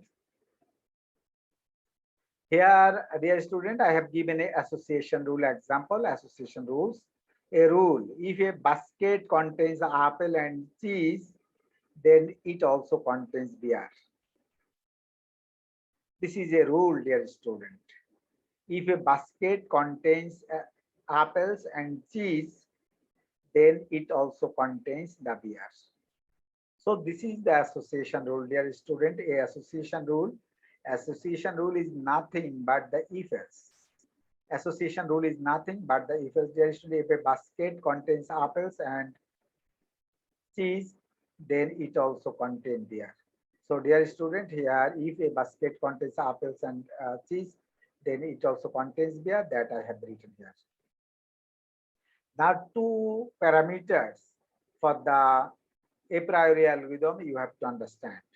You have to understand two parameters, dear student. One is confidence, another one is coverage or support. What is confidence? When if part is true, how open, then part also true. This is the confidence. What is confidence? When if part is true, dear student, this rule, if a basket contains apples and cheese, then it also contains beer. So that means if your if part is true, if part is true, in that case, how open the then part is also true. That is the confidence. And coverage or support, that means how much of the database contains if part. তার মানে হচ্ছে যে if part কয়বার if part সত্য, কয়বার if পার্টের জন্য else part সত্য, that is confidence. আর হচ্ছে কয়বার শুধুমাত্র if part সত্য, সেটা হচ্ছে coverage or support. তাহলে আমরা এখন জানবো, আমি একটা এক্সাম্পল দিয়ে বলি তাহলে বুঝতে সুবিধা হবে। For example, our rule is if a basket contains apple and cheese, then it also contains beer. This is our rule, association rule. If the basket contains beer and cheese, then it also contains honey. For example, honey. Here honey is given. So what will be the value of these two parameters, confidence and coverage or support? Now at first I will talk about the coverage or support. Dear student, now at first coverage or support. Coverage or support is here beer and cheese. Beer and cheese, then honey. Just look about the transaction, dear student, transaction 2 and transaction 4. Transaction 2 and transaction 4. Transaction 2 and transaction 4. So transaction 2, beer and cheese. Transaction 2 means beer and cheese available. Transaction 4 contains beer and cheese, also honey. So now what will be the value of these two parameters? At first I am talking about the confidence. So dear, at first I am talking about the coverage or support. How much time of the database contains if part? There is not is our if part. If the basket contains beer and cheese. So beer and cheese both are occurs in the if part. So for the transaction 2, for the transaction 4, transaction 2 and transaction 4 contains beer and cheese. So dear student, out of 20 transactions, we have total 20 transactions here. Dear student, we have total 20 transactions. So 20 and 2 transactions, transaction number 2 and transaction number 4 contains beer and cheese. So 2 by 20 into 100%. So dear student, I have got here 10%. Or coverage or support is 10%. Now dear student, confidence. What is confidence? In the case of confidence, both if part and both then part should be true. Both sides should be true. So in the if part, what is our if part? Beer and cheese. Beer and cheese, this is true. And our then part is also true. Then part, in the then part we have, it also contains honey. So what is confidence? Out of two, dear student, transaction number 2 and transaction number 4, two transaction contains the if part. Two transaction contains if part, but one transaction contains the else part, honey. So 1/2, that means 50%. So our confidence is 50%. Dear student, do you understand how to calculate the coverage or support or confidence? Dear student, dear student. Sir, please confidence to the cover button. Again, I am repeating, dear student, confidence and cover. In the case of confidence, you have to understand that both sides, both sides should be both if part and also then part, both sides should be true. Now, how many times your if part occurs? In the if part, we have beer and cheese. So if you look at the transaction 2 contains beer and cheese, and transaction 4 contains also beer and cheese. So our transaction 2 and transaction 4, both transaction contains beer and cheese, beer and cheese. So since both transaction contains beer and cheese, so here beer and cheese, transaction 2 and transaction 4, both transaction contains the beer and cheese. So two transaction contains the beer and cheese, but beer, cheese, honey, three things occurs in the transaction 4. So two transaction contains beer and cheese, but 4 transaction contains honey. So 1/2 into 100%. So I will get the 50%. So dear student, do you understand? Yes, sir. Okay. Any student, any problem to understand what is coverage or support? Because coverage and support are important for a priori algorithm. For a priori algorithm, you have to know what is coverage, what is support, you have to know. Now, dear student, key components here. Key component here, a priori algorithm is given. Just for the a priori algorithm, you have to know a priori algorithm pseudocode is given. Then I will talk about this part. This part I will repeat after some time. L1 equal to frequent items. L1 equal to frequent items. Then k equal to 1. Just apparently look at this algorithm. Then I will give you example. L1 equal to frequent items. For k equal to 1, Lk not equal to empty. K plus plus. K plus 1 equal to candidates generates from Lk. For each transaction T in database do, increment the count of all candidates in Ck plus 1 that are contained in A for and for, then Lk plus 1 equal to candidates in Lk with minimum support. So a minimum support for end of for loop, then you have to find out the union of Lk. I know you do not understand anything from this. If I give you example, in that case, it will be more clearer for you. So at first, just you have to write the L1. L1 equal to frequent item sets. Frequent item sets, dear student, frequent item set. Then you have to calculate the k plus 1 candidates generated from Lk. Then you have to increment the count. Then from the Ck, you have to count the Lk.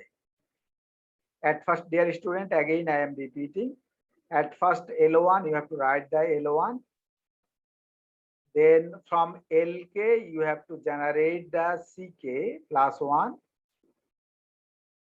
Then from CK plus 1, you have to generate the LK plus 1. And you have to repeat this process until LK equal to empty. And after loop, dear student, I have make union of LK. Union of LK. Now, I know that you do not understand anything, but I will give you an example, dear student, now.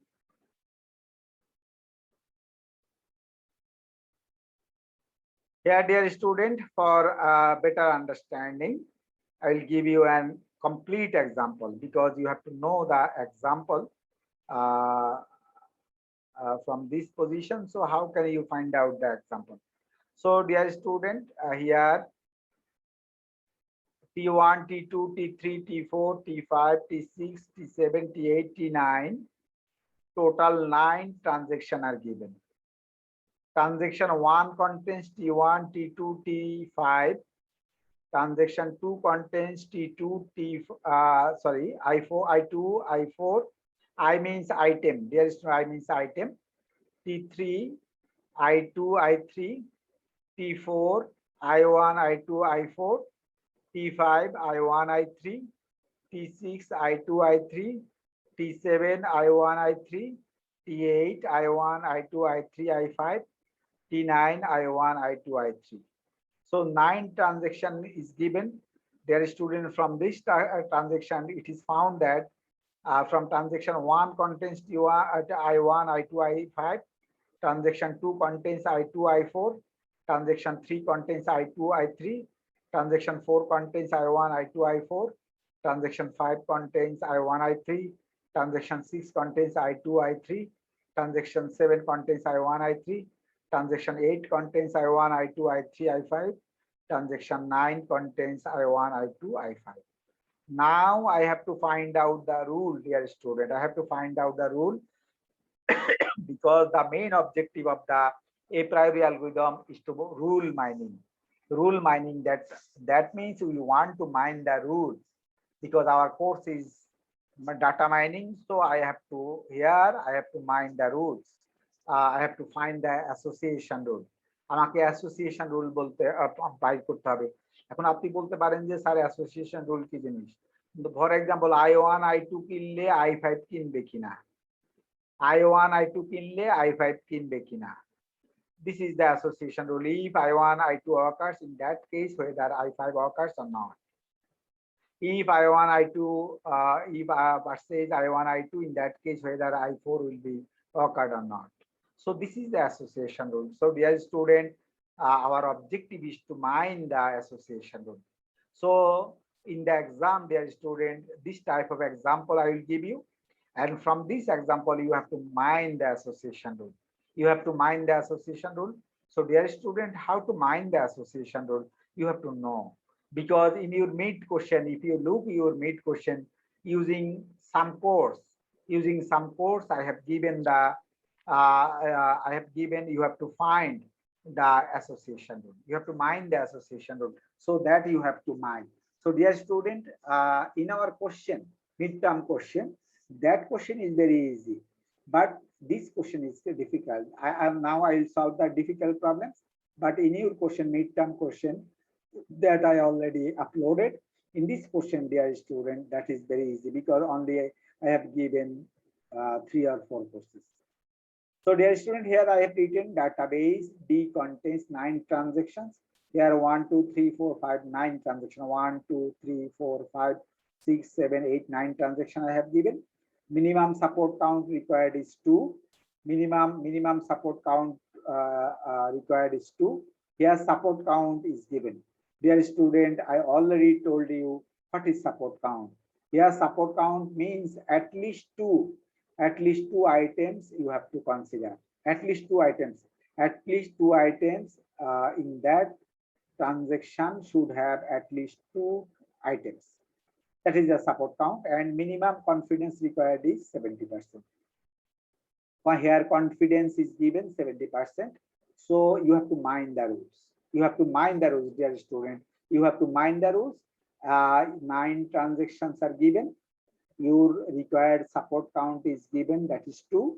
That means at least 2 transactions you should have, and minimum confidence required is 70%. Now you have to mine association rules. You have to mine association rules using a priori algorithm.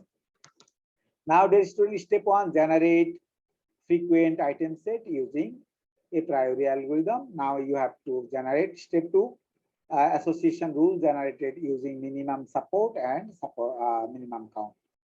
So dear student, here you have to find out the association rule. So how this algorithm works, dear student, a priori algorithm. I will talk about the algorithm after some time. Now at first I am talking how algorithm works. After understanding the how algorithm works, then I will talk about the theoretical algorithm. So now this is step 1, generating one item frequent set. Generating one item frequent pattern. Generate one item set frequent pattern you have to generate. Here, dear student, we have 5 items. We have total 5 items. Transaction 1, 2, 3, 4, 5, 6, 7, 8, 9. 9 transaction contains total 9 transactions we have. So item 1, item 2, item 3, item 4, item 5. Scan D for count of each candidate. Dear student, I have written scan D for count of each candidate. So scan D means scan database. Scan database, dear student. This is the database. This is the database. This is our database T1. Database contains T1 to T9. Total 9 transactions we have. So I1, I2, I3, I4, I5. So I have 5 item set.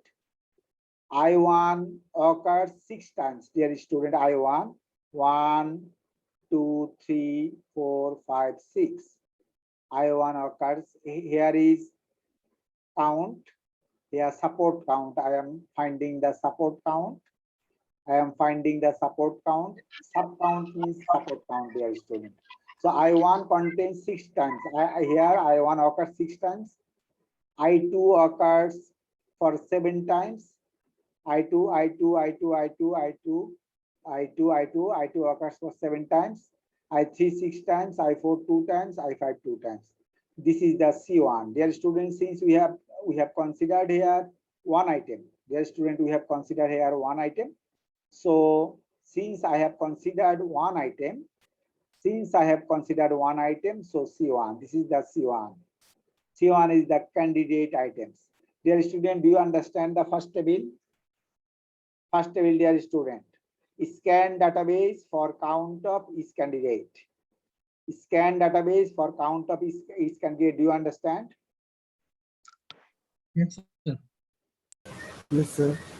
So here scan D for count of each candidate. I1, I2, I3, I4, I5. So 6, 7, 6, 2, 2. So I1 6, I2 7, I3 6, I4 2, I5 2. So dear student, here we have calculate the 5 candidates, and item 1 contains 6 times, item 2 7 times, item 3 2 times, item 4 2 times, item 5 2 times. How I have got from the database? I1 1 time, 2 times, 3 times, 4 times, 5 times, 6 times. So because of that, I have written 6 times. Similarly, you have to write I2, I3, I4, I5. Now compare candidate support count with minimum support count. Now all of the, because our minimum support count, dear student, our minimum support count is 2. Our minimum support count is 2. In the question we have our minimum support count is 2. Since our minimum support count is 2, so dear student, first one contains 6. So it is more than 2. So it is okay. I2 contains 7. Since it is more than 2, it is also okay. Since I3 contains 6, it is more than 2. This is also okay. I4, it contains at least 2, so it is okay. I5, it contains 2, it is also okay. So dear student, I have got L1. I have got L1. L1 I have calculated. L1 means those items that satisfies the minimum support count. That satisfies the minimum support count, because our minimum support count is 2. Minimum support count is 2, dear student. Our minimum support count is 2. Since our minimum support count is 2, so all of the items, item 1, item 2, item 3, item 4, item 5, all of the items satisfies our minimum support count. Since our minimum support counts I have written, so this is 6, so item 1 is okay. I2 7, it is also okay. I3 6, it is okay. I4 2, dear student, our minimum support count is 2 in the question, so it contains at least 2, so it is okay. And our minimum support count is 2, so our item 5 is also okay. So dear student, I have got the L1. L1 means those items set that satisfies the minimum support count.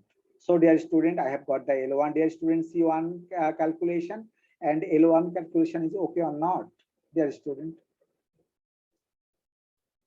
Dear student, is it okay? Okay, sir. Please, student, please speak loudly. Okay, sir. Okay. Now, dear student, I will calculate the C2. I will calculate the C2. L1 calculation already completed. I have got the L1. Now, from the L1, you have to again calculate the C2. You have to calculate the C2. Now, dear student, you have to merge. You have to combine. You have to merge or combine. Now I will consider generating 2 item set frequency pattern. Dear student, now step 2. I have already completed step 1. I have already completed step 1. Now step 1, in the step 1, generating 1 item set frequent pattern. One. I have considered only 1 item set. I1 is 1, I2 is 1, I3 1, I4 1, I5 1. So 1 item set frequent pattern. Now, dear student, 2 item set frequent pattern I will consider. Now you have to consider the 2, dear student, 2. You have to consider the 2. 2 item set you have to consider. 2 you have to consider, dear student. 2 you have to consider. How can you consider the 2? Here, dear student, you have to merge. You have to merge. I1, here I have written I1. If you merge, you can, and you have to consider the 2 item set. You have to consider the 2 item set. So, dear student, I1, I2, I1, I3, I1, I4, I1, I5. Then I2, I3, I2, I4, I2, I5, I3, I4, I3, I5, then I4, I5. Those item set, dear student, I have written here. You have to consider 2 item set, dear student. You have to merge. You have to merge 2 item set. So I1, how can I merge? I1, I can combine I1, I2. I can combine I1, I3. I can combine I1, I4. I can combine I1, I5. So dear student, after that, I have written those item sets. I have written those item set. That is the C2. That is the C2, dear student, that I have written here. I1, I2, I1, I3, I1, I4, I1, I5. So here I have written all the item sets. Then, dear student, after writing this one, you have to write the support count. You have to calculate the support count, dear student. I1, I2. First one is I1, I2. How many times I1, I2 occurs in the database? I1, I2 1 time. I1, I2 2 times. I1, I2 3 times, I1, I2 4 times. Because of that, I have written 4 here. Dear student, do you understand how I have counted the I1, I2? I1, I2, dear student, is it okay? সবাই বুঝতে পেরেছি I1 আমি এখন কি করতেছি এটা বোঝা যাচ্ছে? আমি দুইটা করে চিন্তা করতেছি। Now I am talking about 2 items. আমি দুইটা আইটেম, আমি এখন দুইটা item. Dear student, please mute yourself kindly.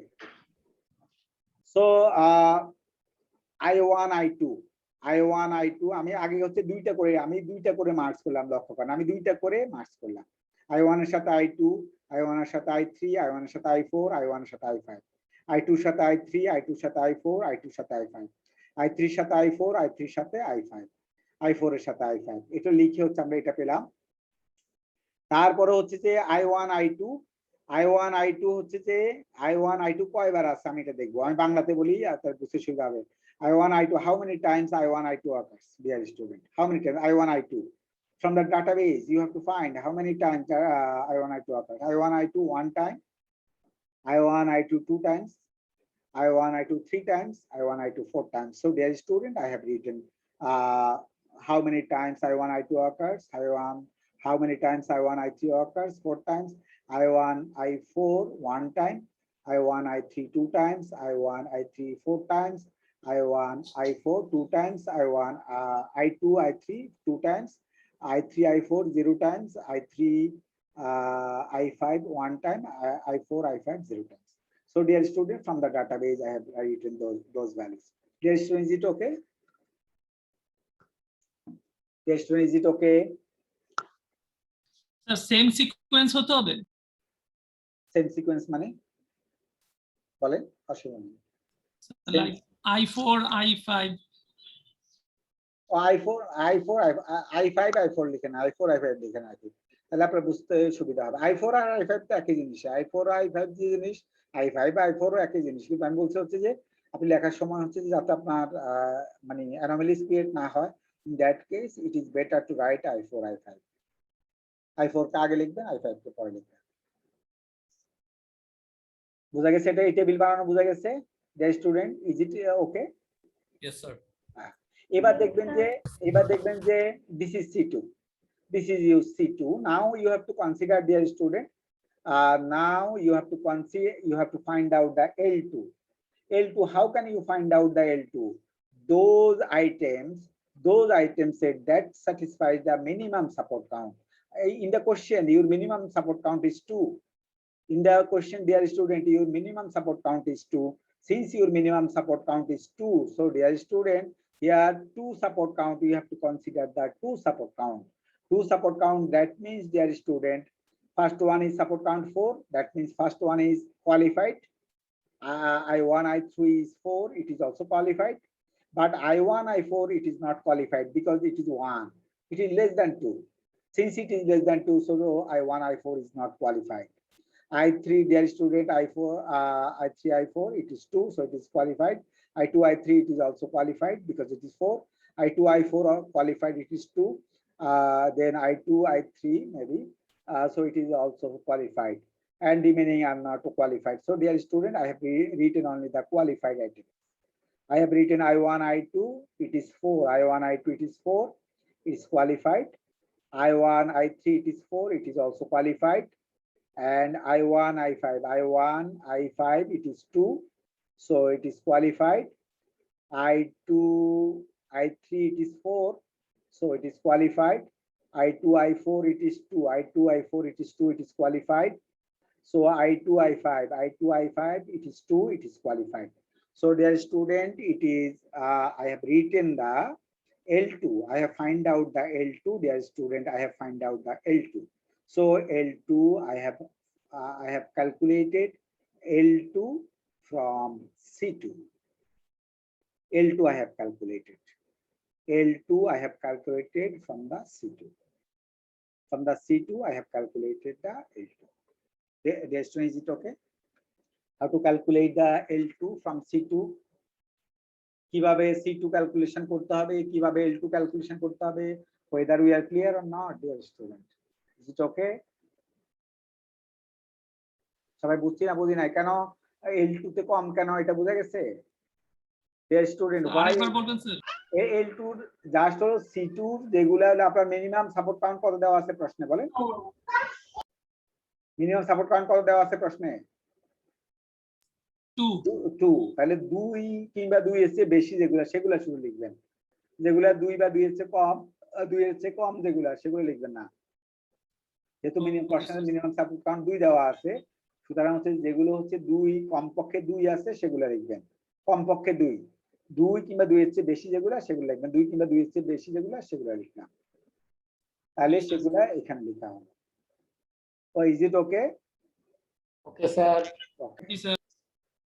So dear student, C2 calculation, I hope that you have understood now. L2 calculation, I hope that you have understood now. we have to calculate the now we have to calculate the C3. Now we have to calculate C3. C2 থেকে L2 বের করছি, এবার L2 দিয়ে আবার বের করতে হবে C3 find out করতে হবে। Now I have to find out the C3. Now dear student, I have to find out the C3.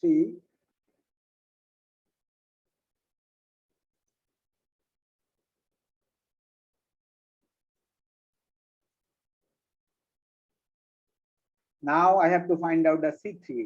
A C3 from where I will calculate the C3.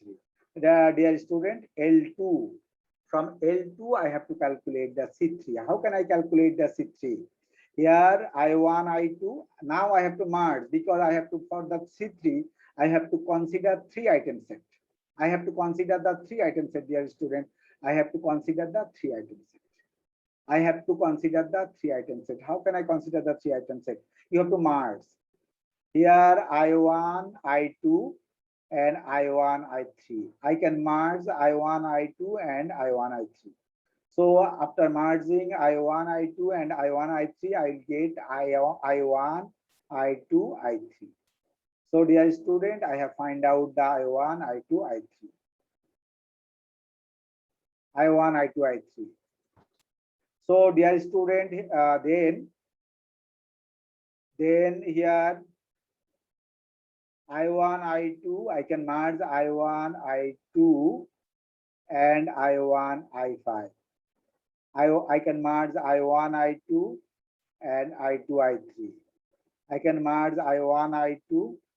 I can merge I2, I4. I can merge I1, I2 and I2, I5. So dear student, like this way you can merge. You can merge. আপনারা merge করা বুঝছেন তো, না বুঝেন নাই? কিভাবে merge করবেন এটা বুঝছেন না বুঝেন নাই? দুইটারে একসাথ করবেন, একসাথ করে দেখবেন যে তিনটা স্টেজে যাতে বেশি না হয়, কারণ because you are now you will construct C3, আপনি এবার তিনটা দিয়ে বের করবেন, তাহলে হচ্ছে যে দুইটাকে মার্জ করবেন যাতে হচ্ছে যে তিনটার বেশি না হয়। I1, I2, I1, I3 merge করলে কত হবে বলেন? I1, I2, I3। প্রথমটা দ্বিতীয়টা মার্জ করলে হবে I1, I2, I3। তাহলে তিনটা, সেটা আমি লিখলাম এখানে I1, I2, I3। তারপর আসেন যে আমি যদি লিখি I1, I2 আর যদি এটা লিখি I1, I2, I5, তাহলে এখানে হচ্ছে দুইটা, তাহলে এটাও আমি এখানে লিখলাম, এখন যে এটা লিখলাম। এভাবে আপনারা কিন্তু মার্জ করবেন, সবগুলোকে মার্জ করবেন, দুইটা প্রথমটার সাথে দ্বিতীয়টা, প্রথমটার সাথে তৃতীয়টা, প্রথমটার সাথে চতুর্থটা, এবার করে মার্জ করে দেখবেন কত হয়। এই মার্জ করে আমি এটা পেয়েছি। C3 কিভাবে পেয়েছি এটা বুঝছেন না বুঝেন নাই? ডিয়ার স্টুডেন্ট, বুঝতে পেরেছেন না বুঝেন নাই? সবাই বুঝছি না বুঝি নাই বলে, না বুঝলে বলেন। বুঝতে পারছি। বুঝতে পারছি স্যার। হ্যাঁ, এবার মার্জ করার পরে যেটা করবেন, নাও হচ্ছে যে ওর কাউন্টটা লিখবেন, ডাটাবেস দেখে দেখে ওর কাউন্টটা লিখবেন যে I1, I2, I3 কয়বার আছে। আমি ডাটাবেজে যেটা প্রশ্ন দেওয়া আছে ডাটাবেসটা ওটা দেখবেন, I1, I2, I3 প্রশ্নে কয়বার দেওয়া আছে, I1, I2, I3 প্রশ্ন দেওয়া আছে 2 বার, সেটা লিখলাম। তারপর হচ্ছে I1, I2, I5 প্রশ্ন আছে 2 বার, সেটা লিখলাম। এটা হলো প্রশ্ন যে ডাটাবেসটা আছে সেটা দেখে দেখে লিখবেন। I1, I3, I5 এই তিনটা একসাথে প্রশ্নে মানে হচ্ছে যে ডাটাবেসে কয়বার আছে, একবার আছে, এটা দেখবেন। I2, I3, I5 প্রশ্নে এই তিনটা একসাথে আছে একবার। I2, I3, I4 প্রশ্নে আছে হচ্ছে 0 বার। I2, I3, I5 প্রশ্ন আছে একবার, লিখলাম। I2, I4, I5 প্রশ্ন আছে 0 বার, সুতরাং এটা হচ্ছে 0 বার লিখলাম। I1, I2, I4 প্রশ্ন আছে একবার, তাহলে হচ্ছে যে একবার লিখলাম। তাহলে হচ্ছে যে আমি এইখানে প্রশ্নে যে ডাটাবেসটা দেওয়া আছে সেটা দেখে দেখে লিখলাম কে কয়বার আছে, সেটা লিখলাম। এবার হচ্ছে আপনি বের করবেন যে মিনিমাম সাপোর্ট কাউন্ট আপনার প্রশ্নে 2 দেওয়া ছিল, মিনিমাম সাপোর্ট কাউন্ট প্রশ্নে 2 দেওয়া ছিল, তাহলে মিনিমাম সাপোর্ট কাউন্ট যেহেতু প্রশ্নে 2 দেওয়া ছিল, তাহলে I1, I2, I3 2 দেওয়া ছিল, তাহলে I1, I2, I3 2 লিখলাম। তারপর হচ্ছে যে I1, I2, I5 I1, I2, I5 প্রশ্নে 2 বার দেওয়া ছিল, তাহলে I1, I2, I5 প্রশ্নে 2 বার দেওয়া ছিল, সেটা হচ্ছে এই লেখার এখানে 2 বার আছে। তার মিনিমাম সাপোর্ট কাউন্টের দিকে আপনার তাকাইতে হবে যে মিনিমাম সাপোর্ট কাউন্ট কয়বার দেওয়া আছে।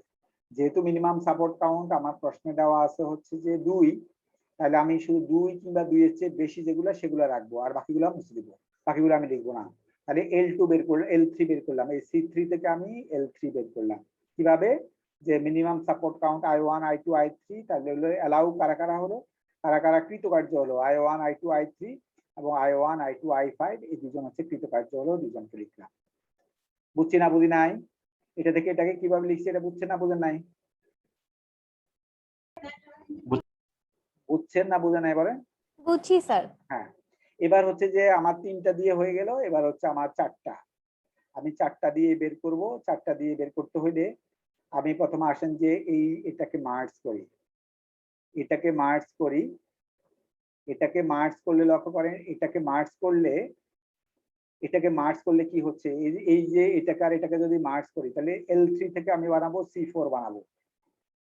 কিভাবে বানাবো? এটাকে আর এটাকে মার্জ করবো, মার্জ করলে হচ্ছে I1 I2 I3 I5, I1 I2 I3 I5 সেটাকে লিখলাম। আমি যদি প্রশ্নের ডাটাবেজের দিকে তাকাই, I1 I2 I3 I5 একবার আছে, I1 I2 I3 I5 একবার আছে, চারটা একসাথে একবার আছে, তাহলে হচ্ছে যে একবার লিখলাম। যেহেতু এটা একবার আছে, আমাদের প্রশ্নে দেওয়া আছে মিনিমাম সাপোর্ট কাউন্ট হচ্ছে 2, since our question contains minimum support count 2, so this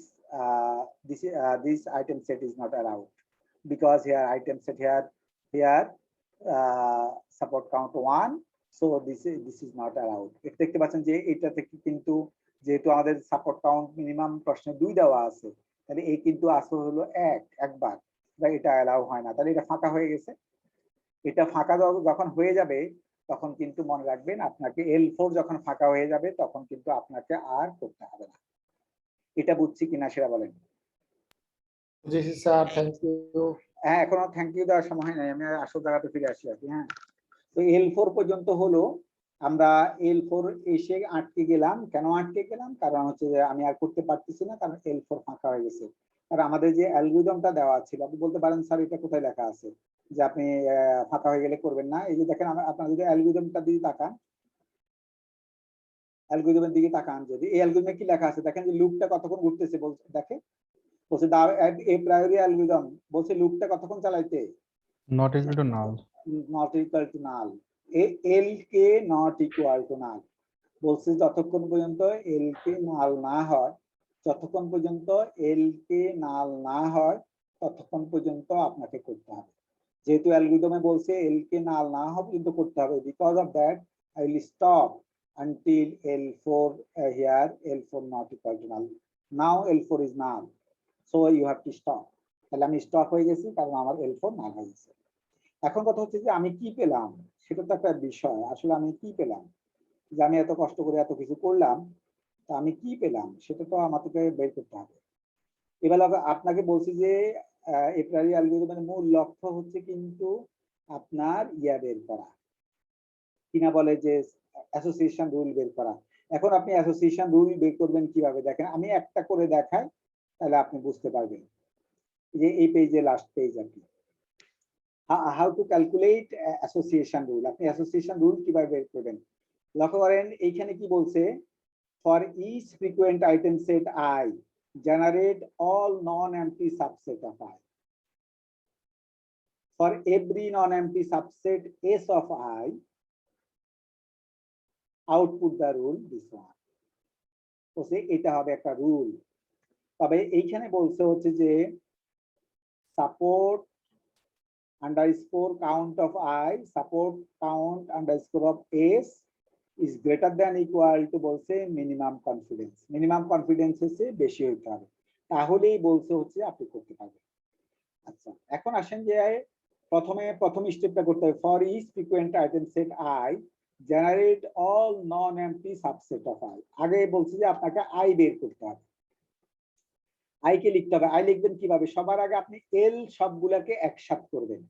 আপনি অনেকগুলো এল পাইছেন, কিন্তু আপনি বলতে পারেন স্যার আমি কোথায় অনেকগুলো এল পাইছি, এই যে L3 পাইছেন আপনি, এটাতে সাপোর্ট কাউন্ট 2 আছে, এখানে সাপোর্ট কাউন্ট 2 আছে, তাহলে হচ্ছে যে আপনি L3 পাইছেন। তার আগে কিন্তু আপনি কি পাইছেন, L3 আগে কি পাইছেন বলেন, L3 আগে কি পাইছেন বলেন, L2 পাইছেন। L2 আগে কি পাইছেন বলেন, L1 পাইছেন। তাহলে আপনি L1 পাইছেন, L2 পাইছেন, L3 পাইছেন, তিনটা জিনিস পাইছেন। এই যে লক্ষ্য করেন অ্যালগরিদম কি বলছে, লাস্টে বলছে রিটার্ন অল এল কে, বলছে এল কে সবগুলাকে ইউনিয়ন করলে যা হবে সেটাই সেটা আপনার দরকার, সেই জিনিসটা হচ্ছে আপনার লাগবে। বলছে এল কে সবগুলাকে ইউনিয়ন করতে। এই যে এখানে অ্যালগরিদমে লক্ষ্য করেন লাস্ট লাইন দেখেন, বলছে রিটার্ন ইউনিয়ন এল কে, বলছে এল কে সবগুলোকে ইউনিয়ন করতে হবে। How can I merge the L K, তাহলে আমি হচ্ছে এখন লক্ষ্য করেন যে এল কে সবগুলোকে আমি কিভাবে মার্জ করব। তাহলে লক্ষ্য করেন এল কে সবগুলো আমি লক্ষ্য করেন এল কে আমি পেয়েছি, এল কে কি কি পেয়েছি, L3 পেয়েছি, L2 পেয়েছি, L1 পেয়েছি, এবং হচ্ছে যে L4 এমটি হয়ে গেছে। যেহেতু L4 এমটি হয়ে গেছে আমি আর করবো না, তাহলে হচ্ছে যে আমার L1 পেয়েছি, L2 পেয়েছি, L3 পেয়েছি, L4 হচ্ছে এমটি। তাহলে লক্ষ্য করেন যদি তাই হয় তাহলে হচ্ছে যে আমরা সমস্ত গুলাকে আমাকে মার্জ করতে হবে। কিভাবে মার্জ করব লক্ষ্য করেন, আমরা কিভাবে মার্জ করব আমরা সেটা দেখি। লক্ষ্য সবগুলোকে মার্জ করছি, এল সবগুলোকে মার্জ করছি। প্রথমে L1 থেকে লিখছি I1 I2 I3 I4 I5, এই পাঁচটা লিখছি হচ্ছে L1 থেকে। I1 I2 I3 I4 I5, these 5 items are from L1. I1 I2 I1 I3 I1 I5 I2 I3 I2 I4 I2 I5, these item sets are from L2.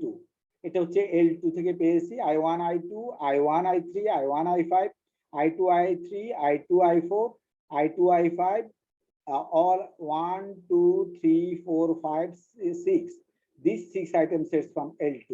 মানে প্রথম পাঁচটা পেয়েছি হচ্ছে L1 থেকে, তারপরে একটা দুইটা তিনটা চারটা পাঁচটা ছয়টা, এই ছয়টা পেয়েছি L2 থেকে। আর L3 থেকে পেয়েছি দুইটা, L3 তে ছিল এই দুইটা, সেই দুইটা রেখেছি। তাহলে আমরা সমস্ত এল সবগুলোকে মার্জ করে আমরা এল কে পেয়ে গেছি। এবার লক্ষ্য করেন বলছে যে এইখান থেকে কি বলছে, বলছে for each item set I generate all non empty subsets of I. তাহলে হচ্ছে যে আমি এবার একটাকে নিলাম, আমি যে কোনো একটাকে র্যান্ডমলি নিছি। আপনি দেখেন I1 I2 I5 কে নিয়েছি, আমি একটা দিয়ে করে আপনাকে দেখাই। I1 I2 I5 নিয়েছি, I1 I2 I5 কে নিয়েছি, বলছি নন এমটি সাবসেটস। বলছে যে এইখান থেকে নন এমটি সাবসেট পেতে হবে for every non empty subset S of I. বলছে যে এইখান থেকে সাবসেট বানাবেন, I1 I2 I5 থেকে সাবসেট বানাবেন। আমি যদি সাবসেট বানাই কি কি হতে পারে, দুইটা করে যদি নেই I1 I2 I1 I5 I2 I5, আর একটা করে যদি সাবসেট নেই তাহলে হচ্ছে যে I1 I2 I5। তাহলে আমি সাবসেট গুলা লিখছি। প্রথমে হচ্ছে টেক আই কোথেকে নিয়েছি, এই যে এল থেকে নিয়েছি, এল থেকে আই নিয়েছি I1 I2 I5, dear student from L I can get I1 I2 I5 from L, I1 I2 I5, this one I have taken from L, so that is I। আমি প্রথমে আই থেকে আপনি subset বানাবেন, সেগুলো হচ্ছে S. তো প্রথমে আমি দুইটা করে নিলাম, তারপরে হচ্ছে যে দুইটা নিলাম, তারপর একটা করে নিলাম, একটা করে নিলাম। এবার বলছি যে আপনার কনফিডেন্স, প্রশ্নে কনফিডেন্স থ্রেশহোল্ড দেওয়া ছিল 70%, প্রশ্নে কনফিডেন্স থ্রেশহোল্ড দেওয়া ছিল প্রশ্নে 70%। আমি আবার বলছি প্রশ্নে কিন্তু কনফিডেন্স দেওয়া ছিল 70%।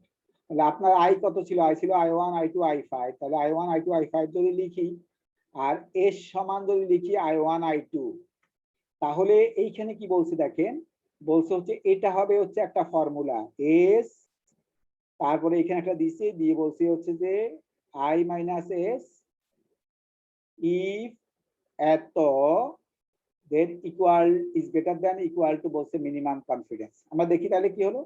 তাহলে আমাদের প্রথমে আসেন যে আই, এখানে কি বলছে এস মানে হচ্ছে আমাদের I1 and I2, এস মানে হচ্ছে আমাদের I1 I2, কারণ এখানে লেখা আছে এস, এটা হচ্ছে I1 I2, I minus S তাহলে কত হবে বলেন, আই থেকে এস কে বাদ দিলে হচ্ছে 5, তাহলে I মাইনাস এস হচ্ছে 5, I মাইনাস এস হচ্ছে 5, লক্ষ্য করেন I মাইনাস এস হচ্ছে 5। আবার বলছি এখানে লিখতে বলছে এস, এই যে এখানে দেখেন বলছে আউটপুট দা রুল কি হবে সেটা বলছে হচ্ছে যে এস কে লিখতে হবে, দেন হচ্ছে বাক্সটা লিখবেন, তারপর I মাইনাস এস, তার মানে হচ্ছে প্রথমে এস কে লিখতে বলছে, তাহলে এস কে যদি লিখতে বলি এস মানে কি, এস মানে হচ্ছে আমাদের I1 I2 লিখলাম, তারপর হচ্ছে বাক্স, তারপর বাক্স লিখলাম, তারপর বলছে I মাইনাস এস, বলছে আই থেকে এস কে বিয়োগ করতে হবে, আই থেকে এস কে বিয়োগ করলে হচ্ছে 5, তাহলে I5। তাহলে কনফিডেন্স কত হবে, আপনাকে বলছে কনফিডেন্স বের করতে হবে। কনফিডেন্স বলছে হচ্ছে support count of I divided by support count of S, এটা লিখতে হবে। তাহলে সাপোর্ট কাউন্ট অফ আই মানে হচ্ছে আমাদের I1 I2 I5, আর সাপোর্ট কাউন্ট অফ আই মানে সাপোর্ট কাউন্ট অফ আই মানে হচ্ছে আমাদের I1 I2 I5, support count of I1 I5 I2, support count of বলছে হচ্ছে এস, তাহলে যেহেতু হচ্ছে এস মানে আমাদের I5, এইখানে আসতেছে support count of S I1 I2, সেটা আমি লিখলাম। এবার হচ্ছে যে আপনি L1 L2 থেকে সাপোর্ট কাউন্টের মান I1 I2 I5, এটা হচ্ছে যে আপনি হলো L3 থেকে দেখে নেন সাপোর্ট কাউন্টের মান কত আছে, I1 I2 I5 এর মান কত আছে। এটা হলো L3, যেহেতু একটা আইটেম, দুইটা আইটেম, তিনটা আইটেম, যেহেতু উপরে তিনটা আইটেম আছে, আমি তাকাবো হচ্ছে L3 দিকে। L3 দিয়ে যদি তাকাই আমি সাপোর্ট কাউন্টের মান পাবো 2। তারপর নিচে হচ্ছে support count of I1 I2, যেহেতু দুইটা আছে আমি তাকাবো L2 দিকে, L2 তে দেখবো সাপোর্ট কাউন্টের মান কত আছে, যেহেতু 4 আছে তাহলে হচ্ছে যে আমি 4 বসাবো। তাহলে এখানে আসছে 2/5 ইন্টু 100% দিয়ে যদি আমি গুণ দেই তাহলে হচ্ছে 50%, তাহলে 2/4 ইন্টু 100% ইন্টু 100, তাহলে হলো 50%। কিন্তু আপনার প্রশ্নে কনফিডেন্স থ্রেশহোল্ড দেওয়া আছে 70%, যেহেতু প্রশ্নে কনফিডেন্স থ্রেশহোল্ড দেওয়া আছে 70% আর আমি পেয়েছি 50%, সুতরাং এই রুলটা হচ্ছে রিজেক্ট। এটা কিন্তু কোনো রুল হবে না, এই রুলটা আপনি নিতে পারবেন না, এই রুলটা হচ্ছে রিজেক্টেড, এই রুলটা হচ্ছে not accepted. Dear student, how rules is rejected, do you understand? আপনি বুঝতে পেরেছেন এটা রুল কিভাবে রিজেক্ট হলো? এটা বুঝছি না বুঝি নাই বলেন, না বুঝলে বলেন, কারণ এই পেজটা কিন্তু ইম্পর্টেন্ট, কিন্তু কারণ আপনাকে কিন্তু এই পেজটা রুল বের করতেছি আমি। হ্যাঁ বলেন। বুঝতে পেরেছি স্যার। হ্যাঁ, এবার আসেন যে এটা কিন্তু রিজেক্ট হয়েছে, কারণ রিজেক্ট হয়েছে কেন? Now I have got 50%, but hour question given confidence interval is 70%, so since our question given 70% but I have got 50%, so this rule is rejected. এবার accepted একটা দেখায়, তাহলে দেখেন I হচ্ছে আগের মতো I সমান I1 I2 I5 লিখলাম, S সমান লিখলাম, লক্ষ্য করেন I1 I5। এস সমান কোত্থেকে লিখতে হবে বলছে যে এই যে আপনার এস ও আছে এখানে I1 I5, আমি সেকেন্ডটা দিয়ে ট্রাই করতেছি, এই সেকেন্ডটা দিয়ে লিখতেছি I1 I5, এস এর মান হচ্ছে সেকেন্ডটা নিচ্ছি, এবার I1 I5 নিচ্ছি, তাহলে আই এর মান হচ্ছে I1 I2 I5, এস এর মান হচ্ছে সেকেন্ডটা I1 I5। কনফিডেন্স তাহলে কত হবে? Support count of I1 I2 I5, I এর support count divided by S, S মানে হচ্ছে কত? এস মানে হচ্ছে যে আপনার I1 I5, সেটা লিখতে হবে 2/2 100, এটা কিন্তু 100% আসছে, তাহলে এই রুলটা কিন্তু সিলেক্টেড, এটা কিন্তু অ্যাকসেপ্টেড। এখন আপনি বলতে পারেন স্যার রুলটা কি? তাহলে আপনার প্রশ্ন থাকতে পারে, আমার কাছে প্রশ্ন থাকতে পারে, sir what is the rule, রুলটা তাহলে কি? আমি বলছি রুলটা অ্যাকসেপ্টেড। রুলটা কি তাহলে? রুলের ফর্মুলা কি বলেন? এই যে রুলের ফর্মুলা এখানে লিখেছি, রুলের ফর্মুলা লিখেছি এখানে, বলছে এস কে আগে লিখতে হবে, বাক্সটা লিখতে হবে, তারপর I মাইনাস এস কে লিখতে হবে। আবার বলছি আগে এস লিখতে হবে, বাক্স লিখতে হবে, তারপরে হচ্ছে I মাইনাস এস লিখতে হবে। তাহলে আমাদের হচ্ছে এস প্রথম লিখতে হবে এস, তাহলে এস কি আছে আমাদের বলেন? এখানে এস আছে I1 I5, তারপরে আছে বাক্স, তাহলে আমি বাক্স একটা আঁকবো, বাক্স, তারপরে বলছে I মাইনাস এস, বলছে I থেকে এস কে বাদ দিলে যা হয়, তার মানে I2, I থেকে এস কে বাদ দিলে হচ্ছে I2, তাহলে আমি কি পেলাম বলেন? আমি কি পেলাম? I1 I5, এস এর মান পেলাম হচ্ছে I1 I5, বাক্স I থেকে এস কে বাদ দিলে পেলাম হচ্ছে I2। তার মানে সূত্রটা হচ্ছে if I1 I5 then I2, তার মানে I1 I2 যদি থাকে তাহলে কিন্তু I5 থাকবে, I1 I2 যদি হয় তাহলে I1 I5 যদি হয় তাহলে হচ্ছে যে I2 থাকবে সেখানে। এটা হলো রুল। এটাই কারণ রুলটা অ্যাকসেপ্টেড, কিন্তু বলছে rule is selected. Rule selected হইলে বলছে রুলটা কি হবে, বলছে রুলটা হবে এস বাক্স আই মাইনাস এস। এটা হচ্ছে রুল আপনার। তাহলে এই রুলটা কি হবে, এস এস এর জায়গায় আমাদের কি আছে বলেন, আমি আবার বলছি, এস এর জায়গায় আছে আমাদের I1 I5, এস এর জায়গায় আছে আমাদের I1 I5। তাহলে এস এর জায়গায় বসাবেন হচ্ছে I1 I5, তারপর আছে বাক্স, তারপর হচ্ছে I মাইনাস এস। যেহেতু আই এর মান আছে I1 I2 I5, এস এর মান আছে I1 I5, তাহলে হচ্ছে আই থেকে যদি আমি এস বিয়োগ দেই তাহলে হচ্ছে I2। তাহলে I মাইনাস এস এর মান হচ্ছে I2। তাহলে এস এর মান পেলাম I1 I5, আর এইখানে পেলাম হচ্ছে I2। তার মানে হচ্ছে যে if I1 I5 then I2, then I2। তার মানে ইফ I1 I5, কারণ এস এর মান হচ্ছে I1 I5, তাহলে হচ্ছে ইফ I1 I5 দেন, যেহেতু I মাইনাস এস এর মান হচ্ছে I2, তাহলে দেন I2। এটা হচ্ছে আপনার রুল, যে এই রুলটা অ্যাকসেপ্ট হলো। তার মানে I1 I2 যদি থাকে তাহলে I5 পাবেন। এটা কত পার্সেন্ট কেসে পাবেন বলছি, যে আপনার হচ্ছে যে 100%, এখানে লেখা আছে 100% কেসে, এবং হচ্ছে যেহেতু এটা আপনার কনফিডেন্স ইন্টারভ্যালের চেয়ে কনফিডেন্স থ্রেশহোল্ডের তুলনায় বেশি, এখানে আমি পেয়েছি 100%, আর আপনার কনফিডেন্স থ্রেশহোল্ড হচ্ছে 70%, so this rule is accepted. Dear student, whether rule how rule 2 is accepted, do you understand? এটা বুঝতে পেরেছেন না বুঝি নাই? সবাই ক্লিয়ার যে কিভাবে রুল 2 অ্যাকসেপ্ট হয়েছে? বলেন আমাকে, না বুঝলে বলেন, কারণ এগুলা বলেন। স্যার এস এর ভ্যালুটা কি আমরা র্যান্ডমলি নিচ্ছি? না, কেন র্যান্ডমলি নিচ্ছি? এই যে I1 I2 দিয়ে, প্রথমে I1 I2 দিয়ে চেক করছি, I1 I2 দিয়ে রিজেক্ট হয়েছে, তারপরে I1 I5 দিয়ে হচ্ছে যে আমি চেক করতেছি, তারপরে কি দিয়ে চেক করব বলেন? তারপর কি দিয়ে চেক করব? I2 I5 দিয়ে চেক করছি এখানে। এই যে I2 I5 দিয়ে চেক করছি, এটা অ্যাকসেপ্টেড হয়েছে, এটা অ্যাকসেপ্টেড হয়েছে, কিন্তু রুলটা আপনাকে লিখতে হবে, মনে রাখতে হবে রুলটা কিন্তু লিখতে হবে। R2 সিলেক্টেড লিখে দিলে হবে না, R2 মানে কি সেটা লিখতে হবে কিন্তু। আর রুলটা কি এটা বুঝছেন, যে রুল কিভাবে পাবেন এটা বুঝে গেছে?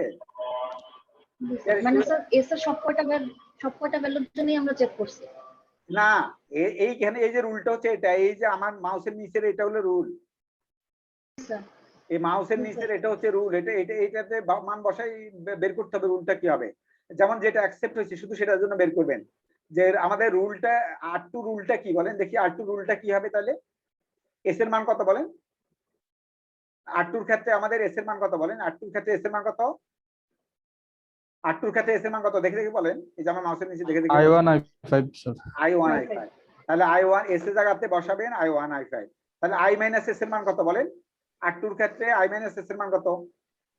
I2 হ্যাঁ, I মাইনাস এস এর মান কত?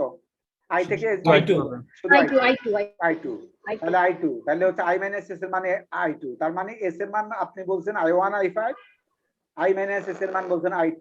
তাহলে রুলটা কি হবে বলেন? তাহলে রুলটা কি বলেন? if I1 I5 if I1 I5 then কি হবে? I2। এটা হচ্ছে রুল। এই রুলটা হচ্ছে অ্যাকসেপ্টেড। ঠিক আছে, আমি একটা রুল পেলাম। তারপর হচ্ছে যে একইভাবে R3 এর জন্য বের করবেন, আরেকটা রুল পাবো, দুইটা রুল পাইছি। তারপর R4 রুলটা হচ্ছে রিজেক্টেড, R5 রিজেক্টেড, আবার R6 সিলেক্টেড। বলেন দেখি এই পর্যন্ত কয়টা অ্যাকসেপ্ট হয়েছে, তার সিলেক্টেড কয়টা হয়েছে? টোটাল 3টে। একটা, দুইটা, তিনটা সিলেক্টেড হয়েছে না? তিনটা সিলেক্টেড হয়েছে। আই এর মান একটা মাত্র, একটা এর জন্য করে তিনটা সিলেক্ট করছি। এইভাবে হচ্ছে আপনি আবার আই সমান, আমি মাত্র শেষেরটা দিয়ে করছি, আপনি I1 I2 I3 K I ধরে আবার রুল বের করবেন। তারপর হচ্ছে I2 I5 কে আই ধরে আবার রুল বের করবেন। এভাবে হচ্ছে I2 I4 কে আই ধরে আবার রুল বের করবেন।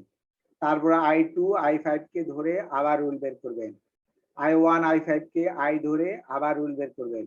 I1 I5 কে ধরে আবার রুল বের করবেন। I1 I2 কে ধরে আবার রুল বের করবেন।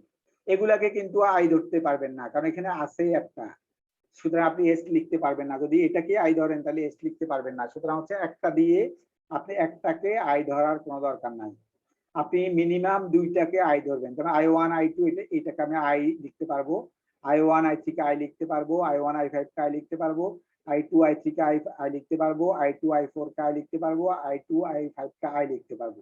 তাহলে এগুলাকে হচ্ছে আমি I লিখতে পারবো। তাহলে আমি হচ্ছে যে I কোনটাকে আমি একটাকে I ধরে শুধু লাস্টটাকে I ধরে আমি আপনাকে রুল বের করা শিখেছি, দেখা দিচ্ছি একটু আগে। I1 I2 I5 K I ধরে রুল বের করা শিখেছি। আপনি I1 I2 I3 K I ধরে আবার রুল বের করবেন, I2 I5 কে I ধরে আবার রুল বের করবেন। বলছি এইভাবে রুল বের করবেন, বের করে যে সকল রুলগুলা অ্যাকসেপ্টেড শুধুমাত্র সেই রুলগুলা লিখবেন, যেগুলা রিজেক্টেড সেগুলা লিখবেন না। তাহলে আপনি রুল বের করে ফেলছেন, এই তো রুল মাইনিং হয়ে গেছে। আর এস এর ক্ষেত্রে কি স্যার সিঙ্গেল গুলো ধরবো স্যার? হ্যাঁ, এস এর ক্ষেত্রে তো সিঙ্গেল ধরতেই পারবেন, কারণ এস তো একটা এই যে এস এর ক্ষেত্রে তো আমি সিঙ্গেল ধরতেই পারবো। আমি তো এস লিখে দিচ্ছি, দেখেন মানে I1 I2 I5 বলছি নন এমটি সাবসেট, এখান থেকে নন এমটি সাবসেট লিখবেন। I1 I2 I5 থেকে একটা, এস এর ক্ষেত্রে কিন্তু আমি একটা লিখতে পারবো, কিন্তু আই এর ক্ষেত্রে একটা লিখতে পারবো না। কেন আই এর ক্ষেত্রে একটা লিখতে পারবো না? কারণ আই এর ক্ষেত্রে যদি আমি একটা লিখি তাহলে এস কি লিখবো? আই এর ক্ষেত্রে যদি একটা লিখি তাহলে বলেন এস কি লিখবো বলেন? আই ধরেন আই সমান লিখছে I1, তাহলে এস কি হবে? এস তো আপনি লিখতে পারবেন না, যেহেতু এস লিখা যাবে না, সুতরাং হচ্ছে যে আপনি একটাকে আই ধরতে পারবেন না। আপনি হচ্ছে যে কমপক্ষে দুইটাকে আই ধরবেন, দুইটার চেয়ে বেশি হচ্ছে সেগুলো আই ধরবেন। তাহলে আপনি এখান থেকে রুল বের করবেন। আমি বের করে এখানে 6টা রুল পাই, এখানে আমি হলো 3টা রুল পাইছি, তাই না? R2 এইখানে হচ্ছে যে R2, তারপরে পেয়েছি হচ্ছে R3, তারপরে পেয়েছি R6।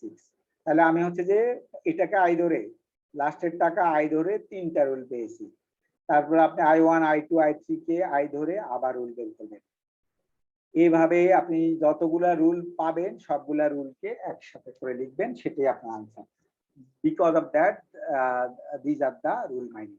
এগুলাই হচ্ছে রুল মাইনিং। আমি রুলগুলো বের করছি যে প্রোডাক্টের কে কার সাথে রিলেটেড, আমি বের করছি যে এটা হইলে এটা হবে। যেমন আমাদের R2 পেয়েছি, আপনারা বলছেন R2 রুল কি পেয়েছি বলেন?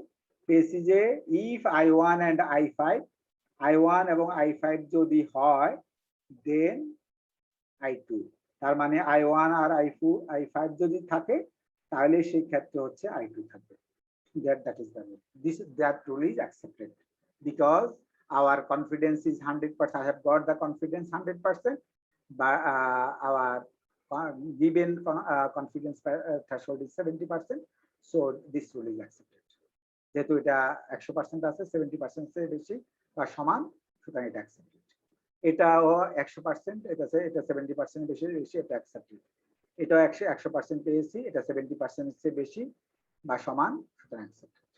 সুতরাং আমি কিন্তু 3টা রুল বের করে আপনাদের দেখাইছি। আপনি কিন্তু এই যে এটা দিয়ে I1 I2 I3 K I ধরে আবার বের করবেন rule, I2 I5 K I ধরে আবার রুল বের করবেন, I2 I4 কে আই ধরে রুল বের করবেন, I2 I3 কে আই ধরে আবার রুল বের করবেন। এভাবে হচ্ছে বের করতে হবে।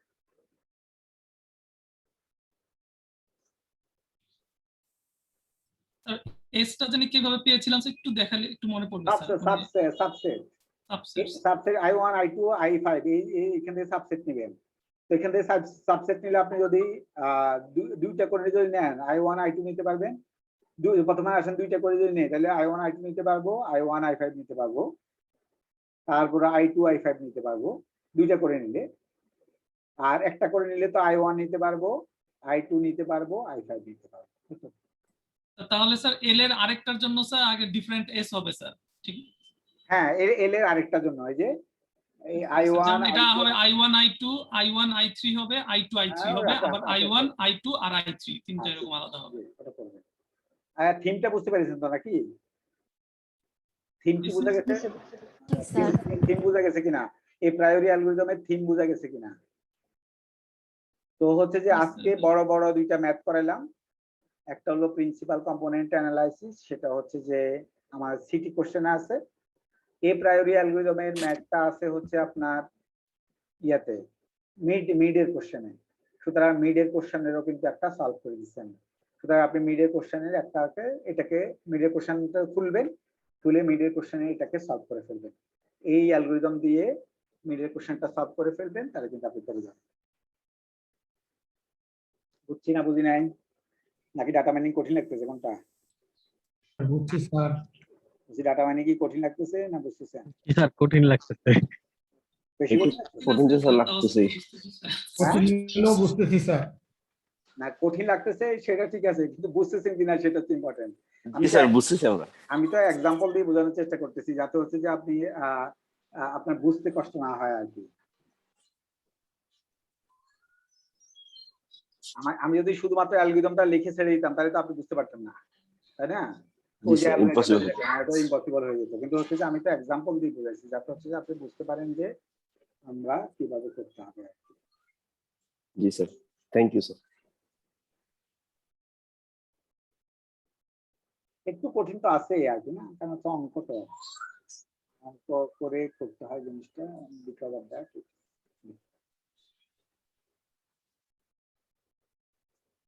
Respond roll call, Nesar, present sir. Ilyas,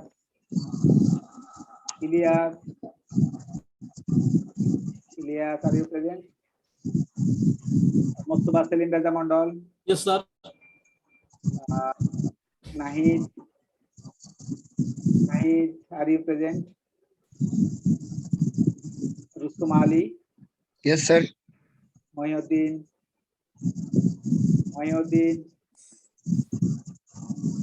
Zaman, present sir. Mohibul Islam,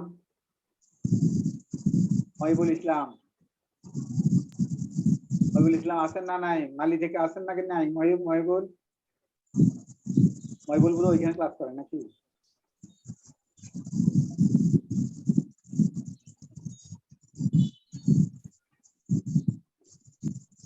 hello ভাই, আমি ক্লাসে মাস্টার্সের ক্লাস, আমি বের হয়ে আপনার ফোন দিব।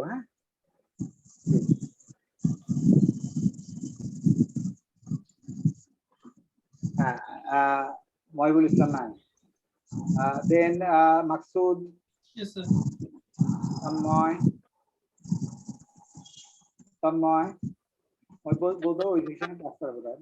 Tanmoy, are you present? Tanmoy Banik, Tanmoy আছেন নাই? Yes sir. Okay. Monesul? Yes sir. Nuzhat? Yes, sir. Yes, sir. Fazlul Haque? Yes sir. Nuruddin? Yes sir. Zubair? Yes sir. Shahinur? Yes sir. Sharafat? Yes sir. Sabyasachi Das? Yes sir. Beniamin Mokammel? Sir আছে ডেস্কটপে স্যার, সে আছে। আচ্ছা, ফখরুল? ফারহান মোহাম্মদ ফখরুল আলম আছেন? Mahbub Hossain? Present sir. Faiza Alam? Present, sir. Khaled Mahmud Arif? Present sir. Rihajul Islam? Yes sir. Shafayet Ahmed? Present sir. Zakaria? Zakaria? Ananya Rahman? Yes, sir. Abrar? Present, sir. Suraiya Jabin? Sir উনি আছেন। Saifur Rahman? Yes sir.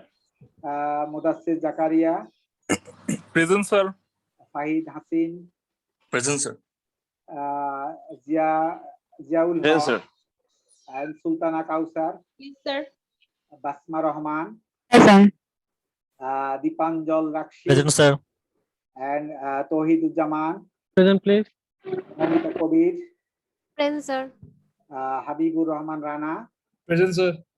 Amir Hossain? Present, sir. Ahmed Tasin? Present, sir. Sir Ilias Hossain left please sir, Ilias Hossain. লেসন আছেন? জি স্যার প্লিজ আছে স্যার।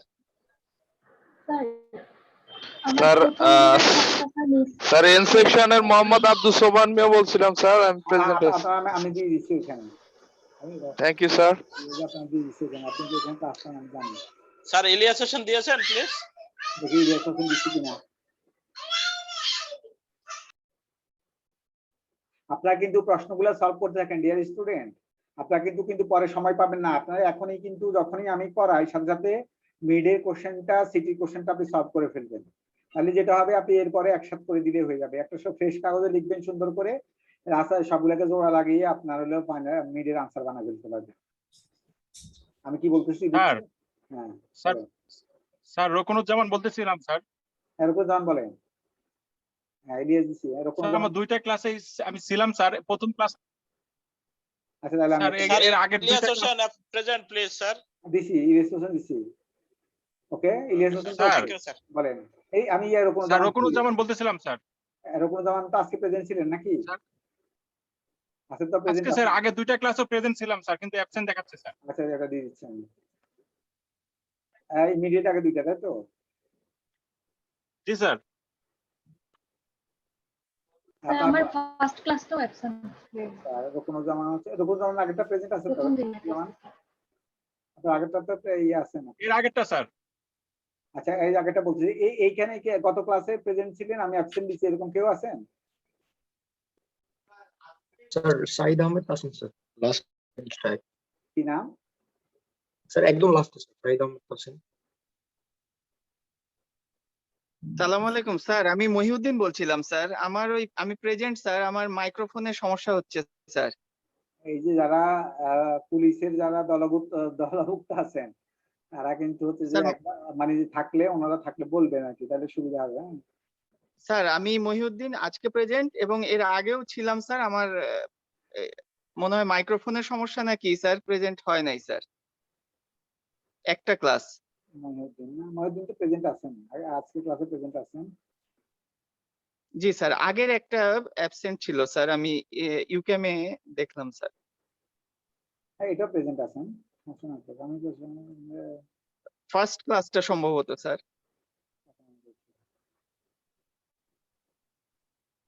আমার প্রেজেন্ট নিয়ে মাথা ব্যথা খুব বেশি না, বুঝছেন তো? আপনি আসলে ক্লাসগুলো ভালো বুঝলে আমি সার্থক আর কি। আচ্ছা স্যার। আমি রকুনুজ্জামান কি ইয়েতে ক্লাসে ছিলেন, 10 তারিখে ক্লাসে ছিলেন? জি স্যার, জি স্যার ছিলাম স্যার।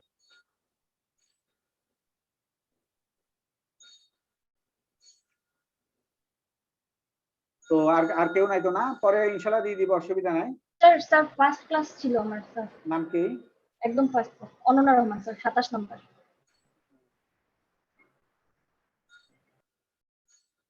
হ্যালো লিপিং। 27 নম্বর। স্যার সুলতানা কাউসার ফার্স্ট ক্লাসে ছিলাম। হ্যাঁ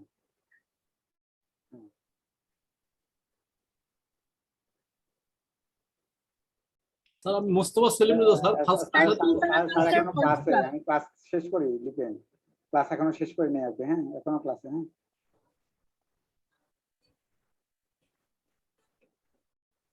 হ্যাঁ কিসে দিছি তো এটা।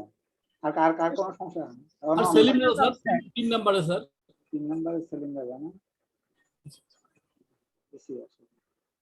আর কার কোনো সমস্যা? মহিউদ্দিন স্যার 5-6 নম্বর সম্ভবত স্যার, মহিউদ্দিন।